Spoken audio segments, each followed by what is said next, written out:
তুমি চাইয়া দেখো, শীতের কারণে গাছের পাতাগুলো শুষ্ক হয়ে জোরে জোরে পড়ছে বিরামহীন ভাবে। আল্লাহর কোন বান্দা, আমি নবীর কোন উম্মত পাগল যদি আল্লাহর দিদারের আশায় একাগ্র চিত্তে প্রেমময় অন্তর নিয়ে যখন নামাজ পড়ে, এই কপালটা যখন সিজদার মাধ্যমে আল্লাহর খুব যদি কদমে লাগাইয়া দেয়, ওই শীতের দিনের গাছের পাতার মতো তার জীবনের গুনাহগুলি ঝরে পড়ে যায়। যেদিকে যাবো সেদিকে মজা, যেদিকে যাবো সেদিকে মজা। কথা কয় না কেন? আমি আজকে একটা আলোচনা করবো আপনাদের সামনে, রমজানের ফজিলত নিয়ে একটু আলোচনা করবো, শুনবেন নি? একটু করবো নি ওয়াজটা? দরকার আছে না? আসেনি? আমার আল্লাহ বলেছেন, ইয়া আইয়ুহাল্লাযীনা আমানু কুতিবা আলাইকুমুস সিয়ামু কামা কুতিবা আলাল্লাযীনা মিন ক্বাবলিকুম লাআল্লাকুম তাত্তাকুন। আর জোরে বলুন আল্লাহু আকবার, আর জোরে বলুন আল্লাহু আকবার। আমার আল্লাহ কোন বেঈমান, কোন কাফের, কোন মুশরিক কে ডাক দেয়নি। আমার আল্লাহ বলেছেন, ইয়া আইয়ুহাল্লাযীনা আমানু কুতিবা আলাইকুমুস সিয়াম কামা কুতিবা আলাল্লাযীনা মিন ক্বাবলিকুম লাআল্লাকুম তাত্তাকুন।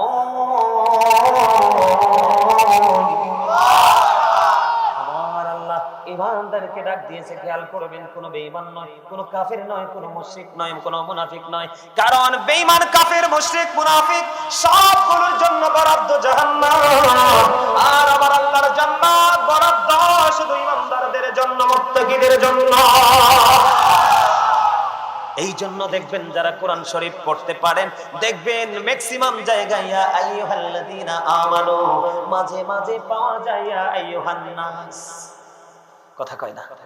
হ্যাঁ, আল্লাহ রাব্বুল আলামিন ঈমানদারদেরকে ডেকে বলেছেন, ঈমানদারেরা, তোমাদের প্রতি রোজা ফরজ করা হয়েছে, তোমাদের পূর্ববর্তীদের প্রতিও ফরজ করা হয়েছিল। কেন গো আল্লাহ আমাদের উপর তুমি রোজাটা ফরজ করেছো? আমাদের পূর্বপুরুষ যারা ছিল তাদের জন্য তুমি রোজা ফরজ করেছিলে। কেন গো, কেন গো? আমার আল্লাহ জানিয়ে দিলেন যাতে তোমরা আল্লাহওয়ালা হতে পারো। সুবহানাল্লাহ কয় না? আমি কি রাগ আমার প্রতি? এই দুইটাই কিন্তু হাসে, এটা তো হাসে না আর কি। হ্যাঁ, আরে সমস্যা নাই না, আমার সমস্যা মিয়া। আমার ডাইনি বামে যারা থাকবো সবাই হাসতে হইব, এটা আমার নবীজির শিক্ষা। কি করতে হবে? আরে ভাই, এনে কি আপনি গুমরা মুখে থাকার জন্য আসছেননি? কত মানুষ হয়েছে আশেক পাশেকের মিলন মেলা, না হাসবেন না তো কি কাঁদবেন আপনি? কথা কয় না কেন? আমাদের স্বাস্থ্য বাইরে সালুন যে কন্যা এই শুরু থেকে হাসে, তার হাসির একটা বিউটিফুল স্মাইল। আলহামদুলিল্লাহ, হাসবেন, এখান থেকে আপনারা ফ্রি হয়ে যাবেন। আপনারা বিশ্বাস রাখবেন, আমি যে হাদিসের একটা অংশ বলছি আপনারা বোঝেন নাই শুরুতে, যে আপনি আল্লাহকে যেমন মনে করবেন, নবীজি বলেছে আল্লাহ আপনার কাছে ঠিক তেমন। তার মানে আপনি যদি আজকে মনে মনে বিশ্বাস করেন আজকে আমরা সবাই একসাথে হব, 40 জন যেখানে আছে একজন যদি আল্লাহর মাহবুব বান্দা হয়, তাহলে আমরা যেন 40 জন, কত 40 জন একত্রিত হয়েছি, ঠিক না? কারো না কারো হাতের উসিলা আল্লাহ আমাদেরকে মাফ করে দিবে। সেই বিশ্বাস নিয়ে আজকে, স্পিরিট নিয়ে আজকে আপনি এখানে বসবেন, আপনি এখান থেকে হালকা হয়ে গুনাহগুলি মাফ নিয়ে চলে যাবেন। কারণ কারণ আমি আপনাদেরকে আরেকটু ক্লিয়ার করে দিই, পরে ওই জায়গা যাই। আল্লাহ যখন খুশি হয় বাবা মার কোলে পাঠায় কন্যা সন্তান। আল্লাহ গো, তুমি যদি আরো বেশি খুশি হও তাহলে তুমি কি করো? কয়, আমি যদি আরো বেশি খুশি হই তাহলে পৃথিবীতে দেই বৃষ্টি। আল্লাহ গো, তুমি যদি আরো বেশি খুশি হও তাহলে কি করো? আমি কারো বাড়িতে পাঠিয়ে দেই মেহমান। আপনারা সবাই আজকে মেজবান, আমি হলাম মেহমান। মেহমানের দোয়া নির্দ্বিধায় নিঃসন্দেহে আল্লাহ কবুল করে। আমি তো আপনাদের জন্য দোয়া করবো আজকে। এই জন্য কি আপনারা খুশি হতে পারেন না? আরো জোরে বলেন, পারেন না? আপনি মনে রাখবেন, ইন্নামাল আমালু বিন্নিয়াত।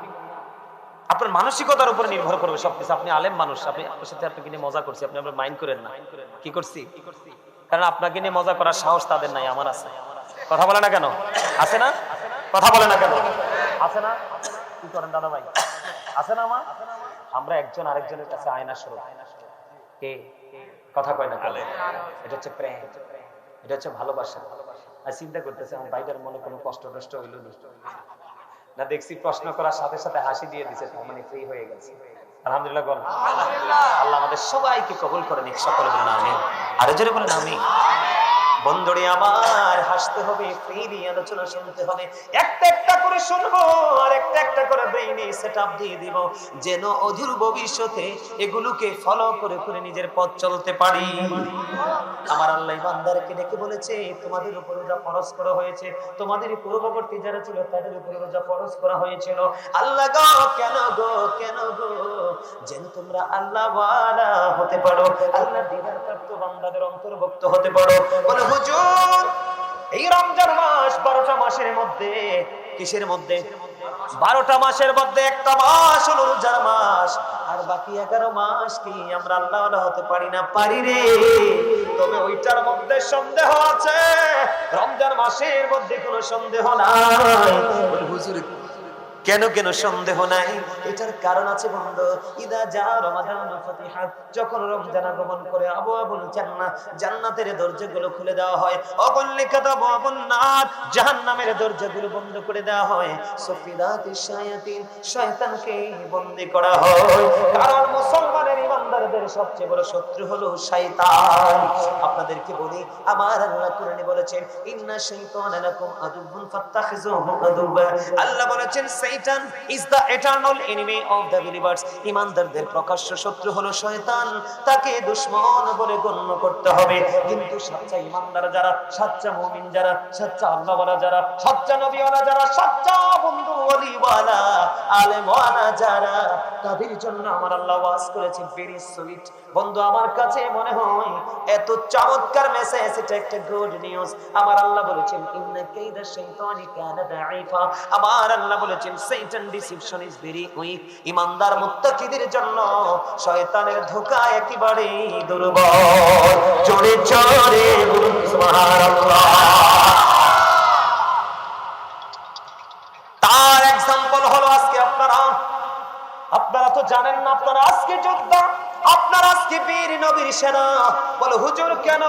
এখন আপনার লাঠি নিয়ে, পিস্তল নিয়ে যুদ্ধ করতে হবে না, এখন যুদ্ধ হলো শুধুমাত্র যুদ্ধ।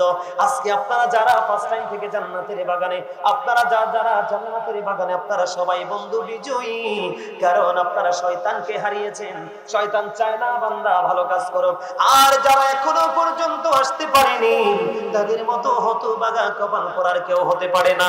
তারা শয়তানের জালে বন্দী হয়ে গেছে। কথা বলেন না কেন? তাহলে বন্ধু, আপনার আবার জন্য নিয়ামত হলো রমজান মাস। কি মাস? রমজান মাসে আমার আল্লাহ জান্নাতের দরজা খুলে দেয়, জাহান্নামের দরজা বন্ধ করে দেয়, শয়তানকে বন্দী করে দেয়। তাহলে শয়তান যদি বন্দী থাকে, আপনার আমলে বাধা দেওয়ার মতো আর কিছুই নাই। ঠিক না ঠিক?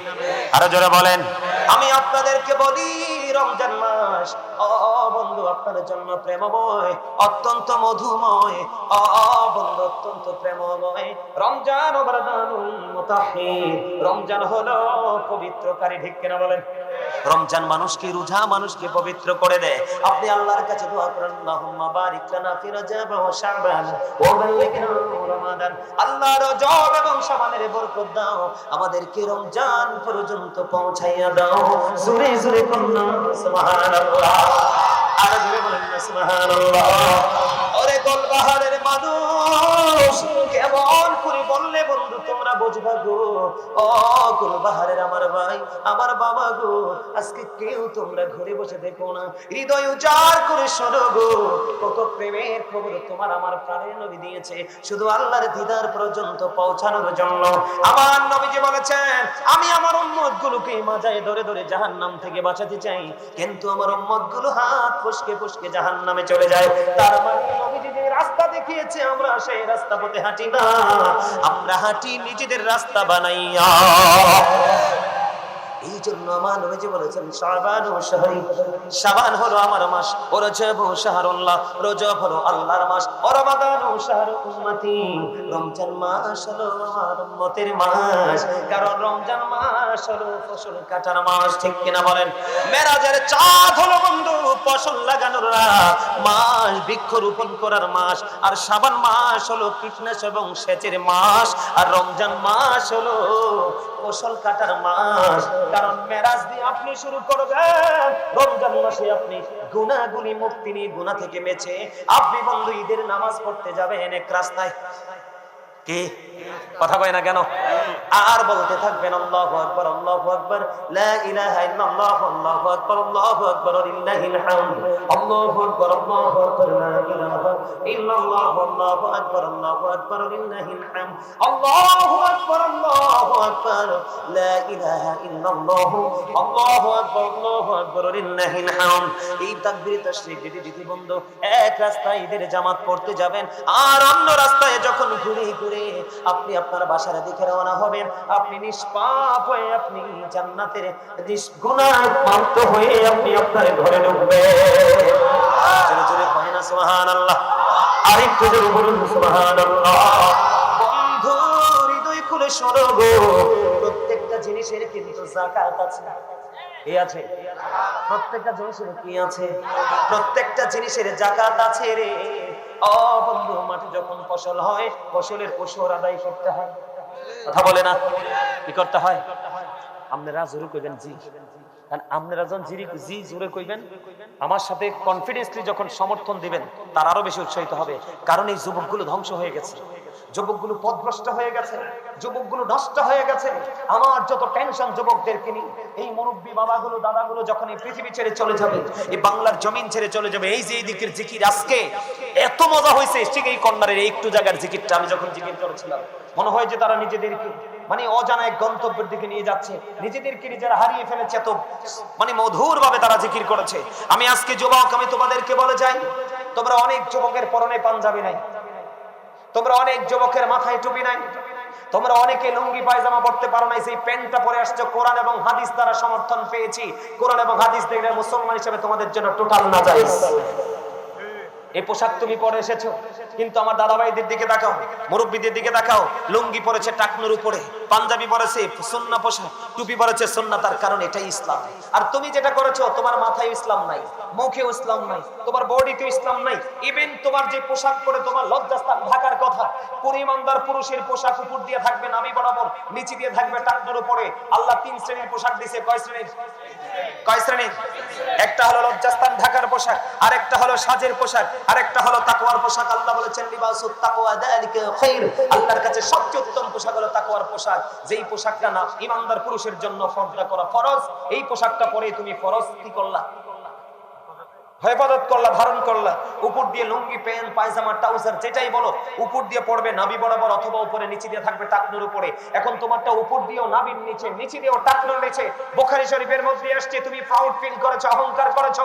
আল্লাহ ডাজন্ট লাইক দ্য প্রাউড। আল্লাহ রাব্বুল আলামিন হাদিস শরীফের মধ্যে আসছে এবং কোরআনে এসেছে, তুমি অহংকার করেছো, তোমার ঠিকানা হবে জাহান্নাম। নাউজুবিল্লাহ বলে না কেন? আরো জোরে। এই জন্য বলেছি যুবক, তোমরা হৃদয় খুলে শোনো, দাড়ি পাকা প্রত্যেকটা মুরব্বী বাবা, আবার প্রত্যেকটা দাঁড়াবে রঙে জড়ানো নবীর সুন্নাহ মোতাবেক পোশাক, টুপি মাথায় রে, লুঙ্গি পরানো, কিন্তু তোমার একটা কিছু নবীর সুন্নাহ মোতাবেক নাই। মনে রাখবে, যখন পৃথিবীতে ইসলাম এসেছিল, ইসলামটা গরিব ছিল, পৃথিবীর অবস্থা ভালো ছিল না। যখন ইসলাম পরিপূর্ণ পেল, পৃথিবীর অবস্থা ভালো হয়ে গেল, প্রেমময় হয়ে গেল। আবার যখন ইসলাম গরিব হতে লাগলো, পৃথিবীর অবস্থা আবার ধ্বংসের দিকে। এখন তুমি আমি যদিও মনে করি আমার ছেলে 2টা বিদেশ আছে, টাকা আছে, আমি সুখী, আসলে তুমি অন্তরের চক্ষু মেলে দেখো রে, পৃথিবীর চারপাশ অন্ধকারে ভরে গেছে।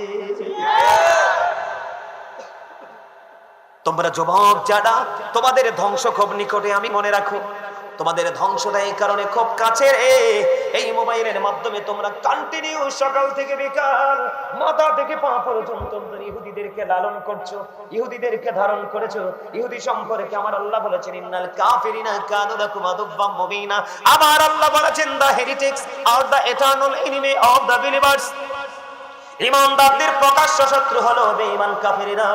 ও বন্ধু, এই জন্য তোমাদেরকে আমি বলে দিতে চাই যুবক, আজকের আলোচনা শুনে নিজের লাইফ স্টাইলকে চেঞ্জ করো। তুমি যদি উলঙ্গ হাঁটো, কেউ তোমাকে টাকা দিবে না, বরঞ্চ ধিক্কার দিবে। আর তুমি একটু ভদ্র হয়ে, জেন্টেল হয়ে, নমনীয় হয়ে আগামীকাল থেকে তুমি পথ চলো। এই গোলবাহারের জমিনে যদি 1 লক্ষ যুবক থাকে, সকল যুবকের মধ্যে তোমার মর্যাদা থাকবে সর্বোচ্চ।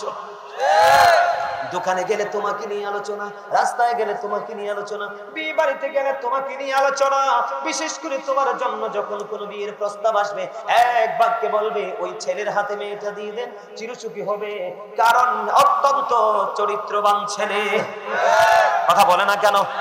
এই জন্য বলছি রে যুবক, ও যুবক, মাঠে যখন ফসল হয় এটার ওসর আদায় করতে হয়। তোমার ঘরে নগদ অর্থ আছে, সোনা গয়না আছে, ব্যবসার মধ্যে ইনভেস্ট করেছো, ও বন্ধু, নিসাব পরিমাণ হলে তোমাকে যাকাত দিতে হবে। ঠিক তেমনি ভাবে প্রত্যেকটা সম্পদের যেমনি যাকাত আছে, ঠিক তেমনি ভাবে তোমার আমার দেহেরও যাকাত আছে। তোমার আমার দেহের যাকাত হলো রোজা। সুবহানাল্লাহ কয় না? মজা হইছে না কথাটা? মজা হইছে না? আলহামদুলিল্লাহ বলে। আরে জোরে বাড়ি চলে যাবে? আর একটু ওয়াজ করব? আমি কিন্তু একজন লেখক। আমি প্রতি বছর রোজা আসলে একটা গজল লেখি, রোজা নিয়ে। প্রতি বছর রোজা আসলে একটা গজল লেখি। আমি এবার লিখতে পারি নাই, অনেক ব্যস্ত। বাড়িতে একটা মসজিদ করছি, 5 মাসে কমপ্লিট। মাত্র 5 মাসে মসজিদ। যদি সুযোগ হয় আমার গ্রামের বাড়িতে একবার দেখতে আসবেন, আপনাদের সবার দাওয়াত। আর যদি এইভাবে দেখতে না পারেন, অনলাইনে খুঁজে দেখবেন, দৃষ্টিনন্দন মসজিদ। একবার দেখলে মানুষ আবার দেখতে আসে। মহিলা পর্যন্ত আমার মসজিদে সেলফি তুলতে আসে। এত অত্যাধুনিক, এত ডিজাইনেবল ভাবে করেছি। আমার ছোট্ট একটা ভাই শুধু মসজিদটাকে সাজানোর জন্য, সে বাহির থেকে, শুধু মসজিদের কাজ করার জন্য সে বাহির থেকে টিকিট নিয়ে চলে আসছে। মসজিদের কাজ কমপ্লিট, আবার বাড়ি চলে গেছে। আমার এই ভাইটার মতো, নূর মোহাম্মদ তার নাম, আমার এই ভাইটার যদি এক পাল্লায় তুলি, 5 গ্রামের একটা ছেলে সবগুলো এক পাল্লায় তুলি, ওটা সমান হবে না। কারণ আমার গ্রামের ছেলে থেকে মসজিদে কাজ করে নাই, আর আমার ভাই প্রবাস থেকে চলে আসছে। আমাকে বলে, ভাই আল্লাহর কাছে একটা দরখাস্ত দেন না। আমাকে কি জন্য? আমার মন চাই মসজিদে কাজ করতে, আমি যেন শুধু কাজটা করে চলে যেতে পারি। হঠাৎ করে তার ভিসা দিয়ে দিল কোম্পানি, চলে আসলো, কাজ শেষ করে আবার চলে গেল। মারহাবা বলেন আরো জোরে। এই বছর লিখতে পারি নাই, 5 মাসে মসজিদটা কমপ্লিট হলো, ভিতর বাহিরে টাইলস করে একদম চমৎকার। যে যাই সে আরেকবার দেখার ইচ্ছা পোষণ করে। এই ব্যস্ততা, আমি কিন্তু অসুস্থ হয়ে গেছিলাম। আমার এই চুলটি দাড়িটি কিন্তু গত বছর এত পাকনা ছিল না। মসজিদের কাজ ধরে টেনশনে যত মাল আমার কিনা, যত কাজ আমার করা, সব করতে করতে মসজিদের কাছে আমি আবার কারো বাড়িতে কিছু খাই চাই না। হজে গেছি, খাবার নিয়ে গেছি, কোথাও কোন রেস্টুরেন্ট কারো বাড়িতে আমি মাছ গোস্ত আমার জীবন আমি খাই না। মাছ কেমন মজা, গোস্ত কেমন মজা, আপনি আমাকে প্রশ্ন করলেন, বলতে পারবেন আমি খাই নাই। 12 মাস শাকসবজি খাই, সেটা একমাত্র নিজের ঘরে। তাও সরিষা যেটা চিবায় মেল থেকে, বাবা চিবিয়ে আনে, ওইটা দিয়ে রান্না। সোয়াবিন তেল বাজারজাত করা কোনো কিছু আমি খাইনি। টোটালি বখে তালা আমার। আমি একটা ব্যতিক্রম মানুষ। এবছর লিখতে পারি নাই, অনেক পরিশ্রমী ছিলাম। এখন আগামী 25 তারিখে আমার পাশের গ্রাম, মানুষ আমাকে এত প্রেসার দিয়ে ধরছে, ওই গ্রামের মান্যগণ্য ব্যক্তিরা সবাই আসছে। আমি আগামী 25 তারিখে আমার পাশের গ্রাম বেলবাড়ি, ওখানে যাব।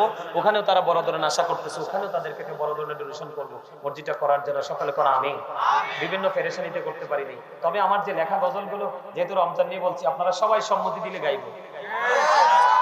গজল গাইলে তো হাদিয়া লাগবে। কে কে হাদিয়া আছে সবার কাছে? হাদিয়া লাগবে কিন্তু। হাদিয়ার কথা কোন, আওয়াজটা একটু ছোট হয়ে গেছে। এটা তো ইন্টারভিউ, পরীক্ষা। প্রেম প্রেম ট্রাই করি, প্রেম প্রেম গাইব। হ্যাঁ গাইব, আর জোরে বলেন গাইব। রমজানেরই চাঁদ উঠেছে ওই আকাশে দেখো, সকল কিছু ভুলে গিয়ে রোজা গুলি রেখো। রমজানেরই চাঁদ উঠেছে ওই আকাশে দেখো, সকল কিছু ভুলে গিয়ে রোজা গুলি রেখো। আমি বলছি বারে বার, তুমি আসবে না তো আর। আমি বলছি বারে বার, তুমি আসবে না তো আর। একদিন তো যেতে হবে, তুমি মনে রেখো। সকল কিছু ভুলে গিয়ে রোজা গুলি রেখো। বলেন সকল কিছু ভুলে গিয়ে রোজা গুলি রেখো।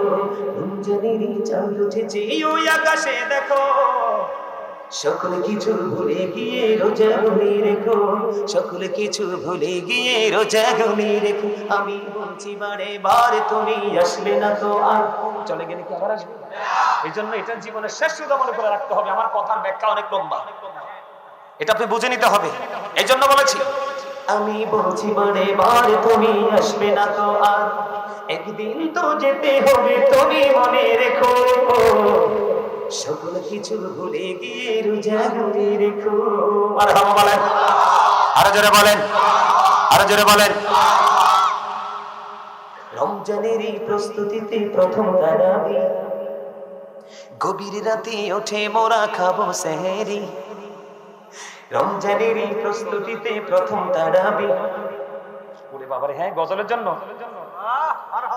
শোনেন, নারায়ণগঞ্জ হরিপুরে গেছি, বুঝছেন? কোথায়? ঢাকা নারায়ণগঞ্জ হরিপুরে গেছি। বিশ্বাস করবেন কিনা জানি না, অনলাইনে চেক দিলে পাবেন। আলোচনা যখন দৌড়ছি রে ভাই, মানুষ আসতে আসতে আসতে আসতে এত দূর পর্যন্ত গেছে, ওই যে রাস্তাটা যেমন ছায়া দেখা যায় না, এরকম ছায়া ছায়া দেখছি আমি। শেষ পর্যন্ত মাহফিলের মানুষের চেহারাগুলো পর্যন্ত দেখি নাই। আলহামদুলিল্লাহ বলেন না? মানে যতই গভীর হচ্ছে মানুষ তত আসছে, যতই গভীর হচ্ছে মানুষ তত আসছে। আস্তে আস্তে আস্তে আস্তে আবার দুই একটা আছে নবীর আসে, হুজুর আমি জানি আপনি অনেক গজল গাইতে পারেন সুন্দর করে, আপনি একটু গজল গাইবেন, কি করবেন? এবার যখন গজল গাওয়া শুরু করলাম রে ভাই, 1000, 2000, 5000, 3000 আইতে আইতে আইতে আইতে এই পকেটে এটা পুড়ে গেছে। পরে হাদিয়ার গণি নাই, না গনে আমার একটা ধর্ম আছে কি জানেন, আমি সব দিকে ব্যতিক্রম। আমার একটা ধর্ম আছে, আমি যে এত বড় একটা জায়গায় আসছি কিন্তু নিজেকে আমি কখনোই বড় মনে করি না। আমি মনে করি আমার বাবা মার কাছে আমি সেই ছোট্ট ছোলাইলাম। আমি এখনো মাহফিলের হাদিয়াটা নিয়ে মার কাছে দেই। যখন আমার প্রয়োজন হয় 10 টাকা 5 টাকার মার কাছ থেকে খুঁজে আমি আনি, এটার মধ্যে আমি স্বাদ পাই, মজা পাই, বরকত পাই। আমার স্পষ্ট মনে আছে, আজ থেকে 6 বছর আগে সেই মাহফিলটা, আজ থেকে 6 বছর আগে উদ্বোধনী করেছিলাম আমি। তো ওই দিন অনেক হাদিয়া দিছে, তো হাদিয়া এক পকেটে, মাহফিল কমিটির হাদিয়া আরেক পকেটে নিয়ে মার কাছে দিলাম মাহফিলের হাদিয়া, বাবার কাছে দিলাম গজলের হাদিয়া। চাইয়া দেখি মাহফিল এবং গজল দুইটার হাদিয়া সেম টু সেম। আজকে ওই ভাইটা 500 টাকা হাদিয়া দিয়েছে। মারহাবা। হাসান ইবনে সাবিত যখন মসজিদে নববীর মধ্যে দাঁড়িয়ে দাঁড়িয়ে আমার নবী শান গেয়েছিলেন, আমার আল্লাহ খুশি হয়ে বলেছেন, আল্লাহ হাসান ইবনে সাবিতকে রুহুল কুদ্দুসের মাধ্যমে সাহায্য করো। গত পরশুদিন উসমান নামে এক লোক, কালা, একবারে কুচকুচ্চা কালা, চেহারাটা সুন্দর নাই, যখন গজল টান দিছি সর্বপ্রথম আইনা 3200 টাকা হাদিয়া। বলে হুজুর আপনি কি হাদিয়া পাওয়ার জন্য বলছেন? না, প্রেমের জন্য বলছি। এই হাদিয়া কি আমার পকেটে সারা জীবন থাকবো? হয় কোনো মসজিদে যাবে, হয় কোনো মাদ্রাসা যাবে। আমার অনেকগুলো এতিমের দায়িত্ব আছে। গত কয়েকদিন আগে একটা ছেলের দায়িত্ব নিয়েছি, একবারে গরিব, তার বাবা মা পড়াশোনা চালাইতে পারে না, এত ইন্টেলিজেন্ট রে ভাই, স্টুডেন্টটা হাফেজ হয়ে গেছে, আগামীতে দাখিল পরীক্ষা দিবে। সবগুলো কিতাব আমি কিনে দিয়েছি, এবং আমার গাজী ফাউন্ডেশনের যে পেজ, ওটাতে দেখবেন আপনারা, ওই ছেলের কামিল করা পর্যন্ত দায়িত্ব আমি নিয়েছি। আমি বলছি তুমি যতদিন পড়তে চাও, প্রয়োজনে দেশের বাইরে আমি তোমাকে নিয়ে পড়াবো। আলহামদুলিল্লাহ বলেন। আপনারা যে কত ধনী হবেন কাল হাসরের দিন কল্পনা করতে পারবেন না। কেন জানেন? এই টাকাগুলো আপনাদের। আপনারা যে কত ধনী হবেন কল্পনা করতে পারবেন না কাল হাসরের দিন, কারণ এই টাকাগুলো আপনাদের। আল্লাহ শুধু আমাকে বেনিফিশিয়ারি করবেন, আপনাদেরকেও করবে। কারণ আপনারা তৃণমূল পর্যায়ের মানুষ, কৃষক, ফার্মার, আপনারা অনেক কষ্ট করে টাকা জমিয়ে মাহফিলে হাদিয়া দেন, আর আমরা এরা ওয়াজ করে শেষে নিয়ে যাই। এটা কখনো যায় মাদ্রাসায়, কখনো যায় আমার দ্বারা। আমি অনেক পরিবারকে টিউবওয়েল বসাই দিছি, পানি খেতে পারেন না। আলহামদুলিল্লাহ বলবেন না? আরো জোরে। আসলে সত্যি করে কোন তো আমার লেখা গজলটা আপনাদের কাছে ভালো লাগতেছে? হ্যাঁ, ভালো লাগতেছে? আচ্ছা আমি আবার গাই। হ্যাঁ, রমজানের এই প্রস্তুতিতে প্রথম তারাবি, গভীর রাতে ওঠে মোরা খাবো সেহেরি। সেহেরিতে বরকত আছে, হাদিস খুলে দেখো, সকল কিছু ভুলে গিয়ে রোজা গুলি রেখো, সকল কিছু ভুলে গিয়ে রোজা গুলি রেখো। রমজানের চাঁদ উঠেছে ওই আকাশে দেখো, সকল কিছু ভুলে গিয়ে রোজা গুলি রেখো। আমি বলছি বারে বারে তুমি আসবে না তো আর, আমি বলছি বারে বারে তুমি আসবে না তো আর, একদিন তো যেতে হবে তুমি মনে রেখো, সকল কিছু ভুলে গিয়ে রোজা গুলি রেখো। মারহাবা, মারহাবা কর। বন্ধুরে আমার, আপনারা হৃদয় খুলে শুনবেন। এখন এই তারার গজলের হাদিয়া দেওয়ার নমুনা দেখে আরেকটা কথা মনে হয়েছে, বুঝছেন? কর্ণফুলী নদীর তীরে, বুঝছেন? এটার মধ্যে ঢুকাইছেও পুলিশে, প্যান্ডেলের পিছন দিয়ে বের করছে পুলিশে, ঢুকতে পারি না, এত মানুষ, গাড়ি ঢোকার কোনো সুযোগে নাই। আপনারা অনলাইনে দেখবেন, আমি যখন গজল টান দিছি এমন ভাবে মুরব্বীরা হাদিয়া নিয়ে আসা শুরু করছে। এই ওয়াজটা আছে অনলাইনে, আমি এটা দেখলো এখনো হাসি। তো গজলের হাদিয়া নিতে নিতে আমি দেখছি আমার শোল লইরা যাইতেছে। তখন এক পর্যায়ে বলছি, দাদা চাচা আপনারা যদি হাদিয়া দেন আমার একটু পরে দিয়েন, আমার কি দিয়ে একটু পরে দিয়ে, আমি গজলটা একটু ভালো করে গাইতে দেন। আলহামদুলিল্লাহ বলেন। আসলে কি জানেন, এই যে 50 টাকা 100 টাকা টাকাটা কিন্তু এই যুগে বেশি কিছু না। এই টাকাটা আপনারা কিভাবে পাবেন? প্রেমে পড়ে দিচ্ছেন না? কি দিছেন? প্রেমে পড়ে দিচ্ছেন। আপনি গরুর বাচ্চা কিনেন না? গরুর বাচ্চাটা পালতে পালতে একদিন বড় হয়, মা হয়, বাচ্চা দেয়, ওই বাচ্চাটা মা হয়, আবার বাচ্চা দেয়, এরকম করতে করতে কি গৃহপালিত পশুর যে ঘরটা পরিপূর্ণ হয়ে যায় না? ঠিক আপনার আমার এই দান, আবার মসজিদে দেন, মাদ্রাসায় দেন, আল্লাহর সন্তুষ্টির জন্য খুশিতে দেন, সবগুলো ওই বৃহৎ আকারে পাবেন। দিয়েছেন ছোট্ট অনেক বড় পাবেন। আল্লাহ কবুল করে নিক। সকলে বলেন আমিন। আরো জোরে বলেন আমিন। আর একটু মহব্বতে, আরো জোরে আলহামদুলিল্লাহ বলেন। বন্ধুরে আমার, আমার নবী আপনার নবী দু জাহানের বাদশা নবী, তিনি বলে দিয়েছেন, তোমরা সম্পত্তির যেমনি করে জাকাত দাও তেমনি তোমাদের দেহের জাকাতটাও দিয়ে নাও। ইয়া রাসূলুল্লাহ, ইয়া হাবিবাল্লাহ নবী গো, ও প্রাণের নবী, দেহের জাকাতটা কেমন করে দেব গো নবী? আমার নবী যে একটা ডাক দিয়ে বললেন, দেহের জাকাত এমন করে দিবে রে, ওই দেহের জাকাত হলো পরিপূর্ণ রোজা রাখা। এখন পরিপূর্ণ রোজা বলতে কি বোঝায় বন্ধু? আমি আপনাদেরকে বলি, কারো গীবত করা যাবে না। ও বন্ধু আমার দিকে তাকান, সুদ খাওয়া যাবে না, ঘুষ খাওয়া যাবে না, কারো গীবত করা যাবে না, হালাল পথে উপার্জিত অর্থ দিয়ে সাহারি খাওয়া যাবে না, ইফতারি করা যাবে না। এমনি করে করে বন্ধু কোরআন হাদিসে যে কাজগুলো নিষিদ্ধ, এই কাজগুলো আপনি বর্জন করে যখন রোজা রাখবেন, রোজা মানে কি জানেননি বন্ধুরে আমার? ওই সূর্য অস্ত যাওয়া পর্যন্ত, সূর্যোদয়ের আগে আপনি কি খাবেন? সাহারি খাবেন, ঠিক কিনা বলেন? সূর্যোদয়ের আপনি আগে সাহারি খাবেন। ওই যে আমাদের বাংলাদেশের রোজ অনুযায়ী সূর্য যখন অস্ত যাবে, সূর্য যখন বাংলাদেশের আকাশ থেকে নিজের আপন গন্তব্যে হারিয়ে যাবে, ও তখন আপনি ইফতারি করবেন। এই গ্যাপের মধ্যে আপনি কোনো খাবার খেতে পারবেন না, এবং এই সময়ের মধ্যে আপনি কোনো যৌন চাহিদা মিটাতে পারবেন না, শারীরিক কোনো ফিজিক্যাল মেলামেশা করতে পারবেন না। ও বন্ধু, ওই দুইটা ত্যাগ করাই হলো রোজা। আর রোজাকে রোজার মতো করে পরিপূর্ণ করে আপনি আল্লাহর কাছে পৌঁছাইতে চাইলে আপনি অঙ্গীবদ্ধ করা ছেড়ে দিতে হবে। যেমন আপনাকে কেমন ধৈর্যশীল হতে হবে, আমার দিকে তাকান। আপনি একজন আপনাকে বকা দিচ্ছে, কি দিচ্ছে? আপনাকে একজন বকা দিচ্ছে, আপনি প্র্যাকটিক্যালি শুনতে পেয়েছেন, আপনাকে একজন বকা দিচ্ছে।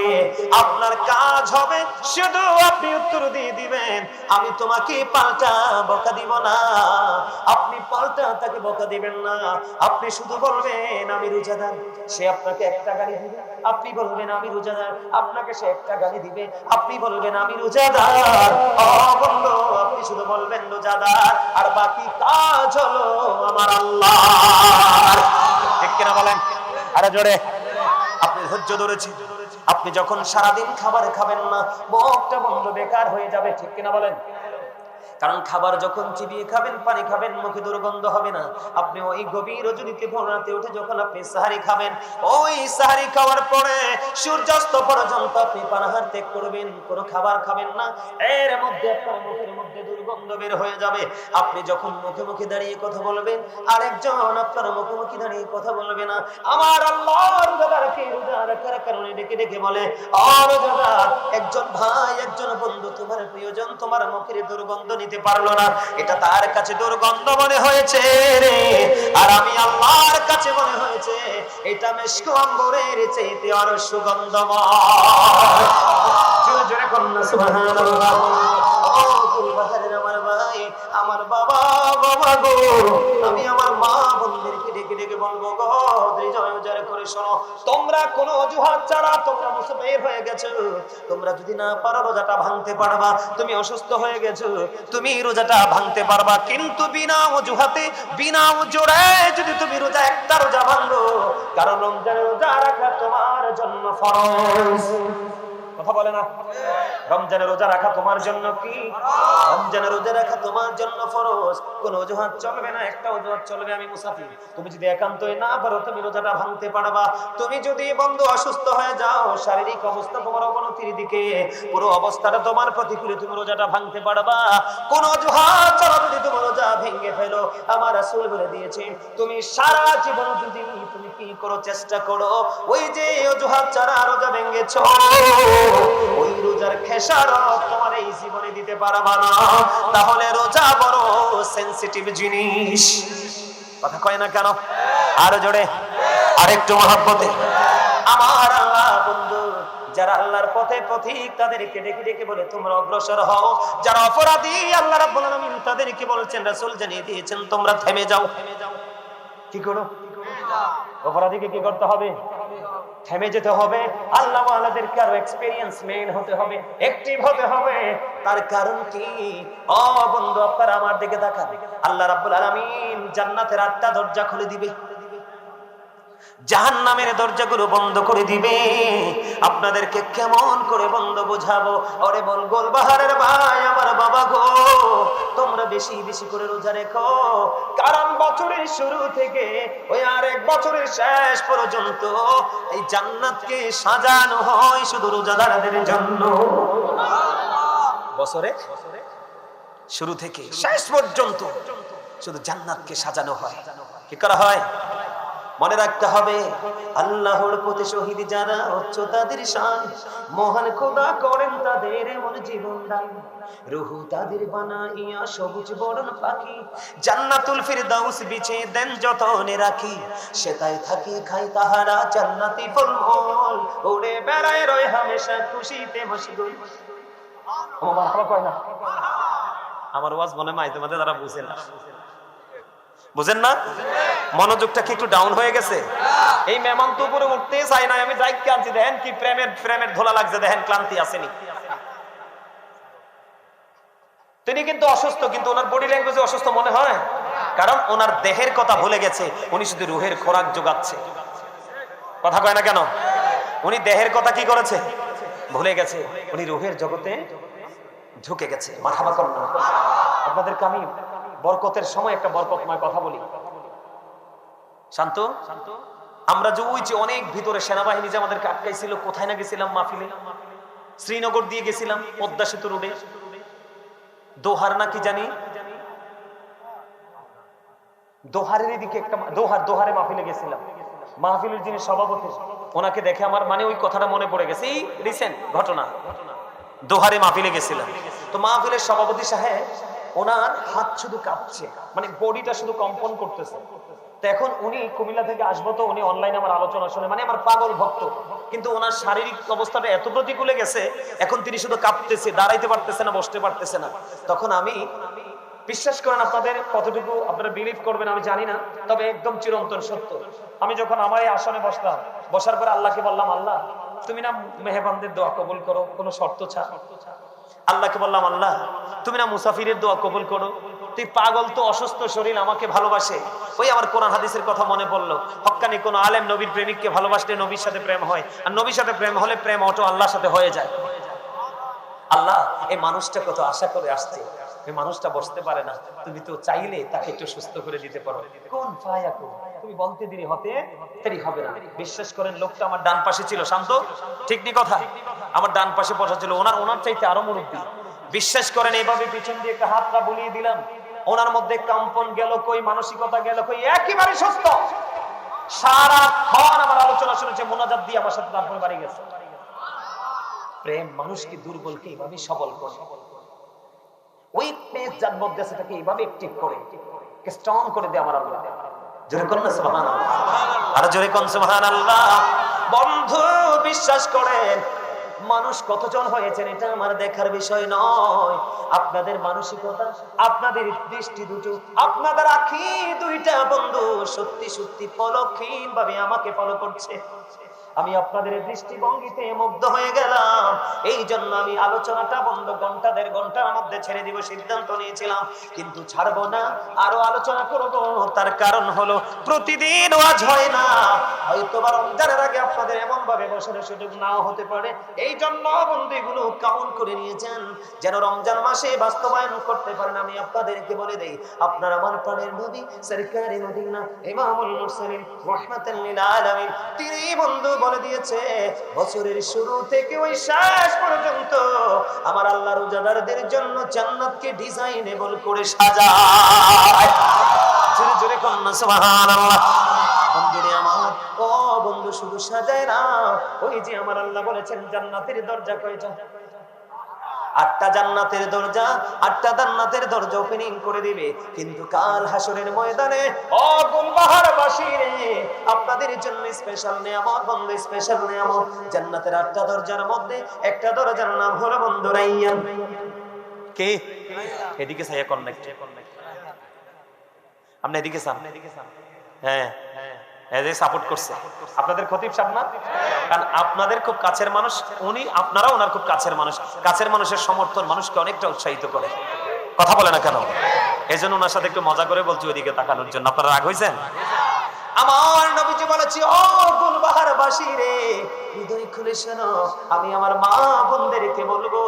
এই জন্য আমার বড় মেয়েটার নাম বড় মহব্বত করে রেখেছি উম্মে হাবিবা রাইয়ান।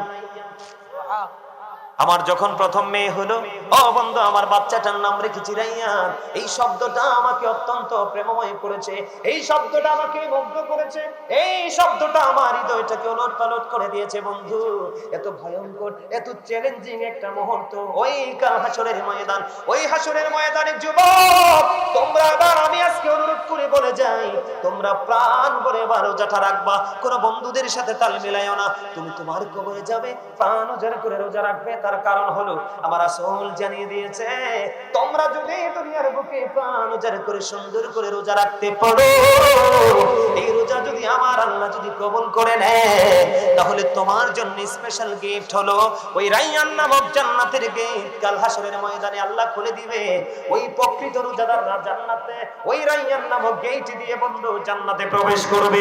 রোজাদারদের ঢোকা শেষ হয়ে যাবে রে, ওই বন্ধু সাথে সাথে রাইয়ান নামক জান্নাতের গেট বন্ধ হয়ে যাবে। তাহলে রোজা যেমন স্পেশাল, রোজাদাররাও তেমন স্পেশাল।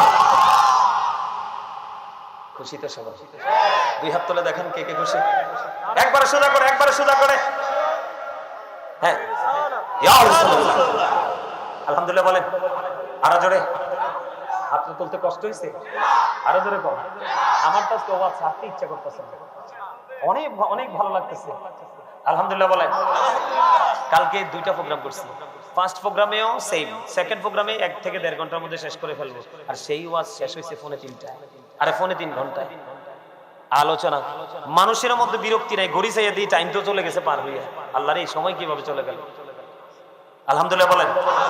আরো জোরে, আরেকটু মহব্বতে। তাহলে জান্নাতে এই নিয়ামত আমাদের দরকার আছে না নাই? আমরা নিয়ামত চাই কি চাই না? আরো জোরে বলে, আরেকটু মহব্বতে। বন্ধুরে আমার, আরো নিয়ামত আছে আপনাদের জন্য। রমজান মাস আপনার আমার জন্য এত বড় নিয়ামত বয়ে এনেছে বন্ধু। কেমন করে বুঝাইলে হৃদয় ঢুকবে, কেমন করে বললে বন্ধু তোমার হৃদয় প্রশান্তি আসবে, কেমন করে বললে তুমি ওই রমজান মাসে আমলটা করার জন্য ইচ্ছা পোষণ করবে, আমার জানা নাই। তবে সর্বোচ্চটা দিয়ে বন্ধু চেষ্টা করতেছি আমি তোমাদেরকে বলি, রমজান মাস এত বড় একটা নিয়ামতের মাস। তুমি যদি রমজান মাসে নরমাল একটা আমল করো, কি করো? নরমাল, একেবারে নরমাল ছোট্ট একটা আমল যদি তুমি করো, নবীজি বলেছে, ও নবীর পাগলেরা তোমরা হৃদয় খুলে শোনো, আমার নবীজি বলছেন তুমি রমজান মাসে যদি তুমি ছোট্ট একটা আমল করো, তাহলে তোমার ওই ছোট্ট আমলটা এমন ভাবে আমার আল্লাহ কবুল করে নেবে। ওই ছোট্ট আমল তুমি করলে আমার আল্লাহ তোমার এই আমলটাকে ফরজে রূপান্তরিত করে আমল নামায় ঢুকায়া দিবে। তার মানে আমরা ছোট্ট একটা আমল করেছি, আমার রাসূল বলেছে তুমি যেন একটা ফরজ আমল করলা। কি করলা? আমার রাসূল বলেছে তুমি যদি রমজান মাসে একটা ফরজ আমল করো, কয়টা? তুমি যদি রমজান মাসে একটা ফরজ আমল করো গো, তাহলে তুমি যেন 70টা ফরজ আমল করলা। আরো জোরে কয় না সুবহানাল্লাহ। তার মানে एग्जांपल আপনাদেরকে আমি দেই, যেমন এক ওয়াক্তের নামাজের মধ্যে ফরজ আছে না নাই? যেমন আপনি एग्जांपल ফজরের নামাজের ফরজ পড়লেন, কি করলেন? নামাজ আমাদের উপর ফরজ না? আপনি এক ওয়াক্ত নামাজ ফজর পড়লেন, তার মানে আপনার আমল নামায় ঢুকলো 70 ওয়াক্ত ফরজের সওয়াব। আর যদি কয় না সুবহানাল্লাহ। কিন্তু যদি আপনি নমনীয় হয়ে যান, আপনি যদি সফট হয়ে যান, আপনি যদি আদবের সাথে যদি আমল করেন, নরমালি বন্ধু আপনি যদি একটা আমল করেন, তাহলে একটাই 10 গুণ বাড়ায়া দেয় আমার আল্লাহ। শুধু আখিরি নবীর উম্মতের জন্য। কিসের জন্য? আখিরি নবীর উম্মতের জন্য। আপনি যদি একটা আমল করেন, আমার আল্লাহ আপনাকে 10 গুণ বাড়ায় দিবে, কারণ তিনি আমার নবী, শুধু আমাদের নবী নয়, তিনি নবীদেরও নবী। ইমামুল মুরসালিন। বন্ধুরে আমার, আপনার আমলটা আমার আল্লাহর কাছে বেশি পছন্দ হয়ে গেল, আমার আল্লাহর কাছে বেশি ভালো লাগলো।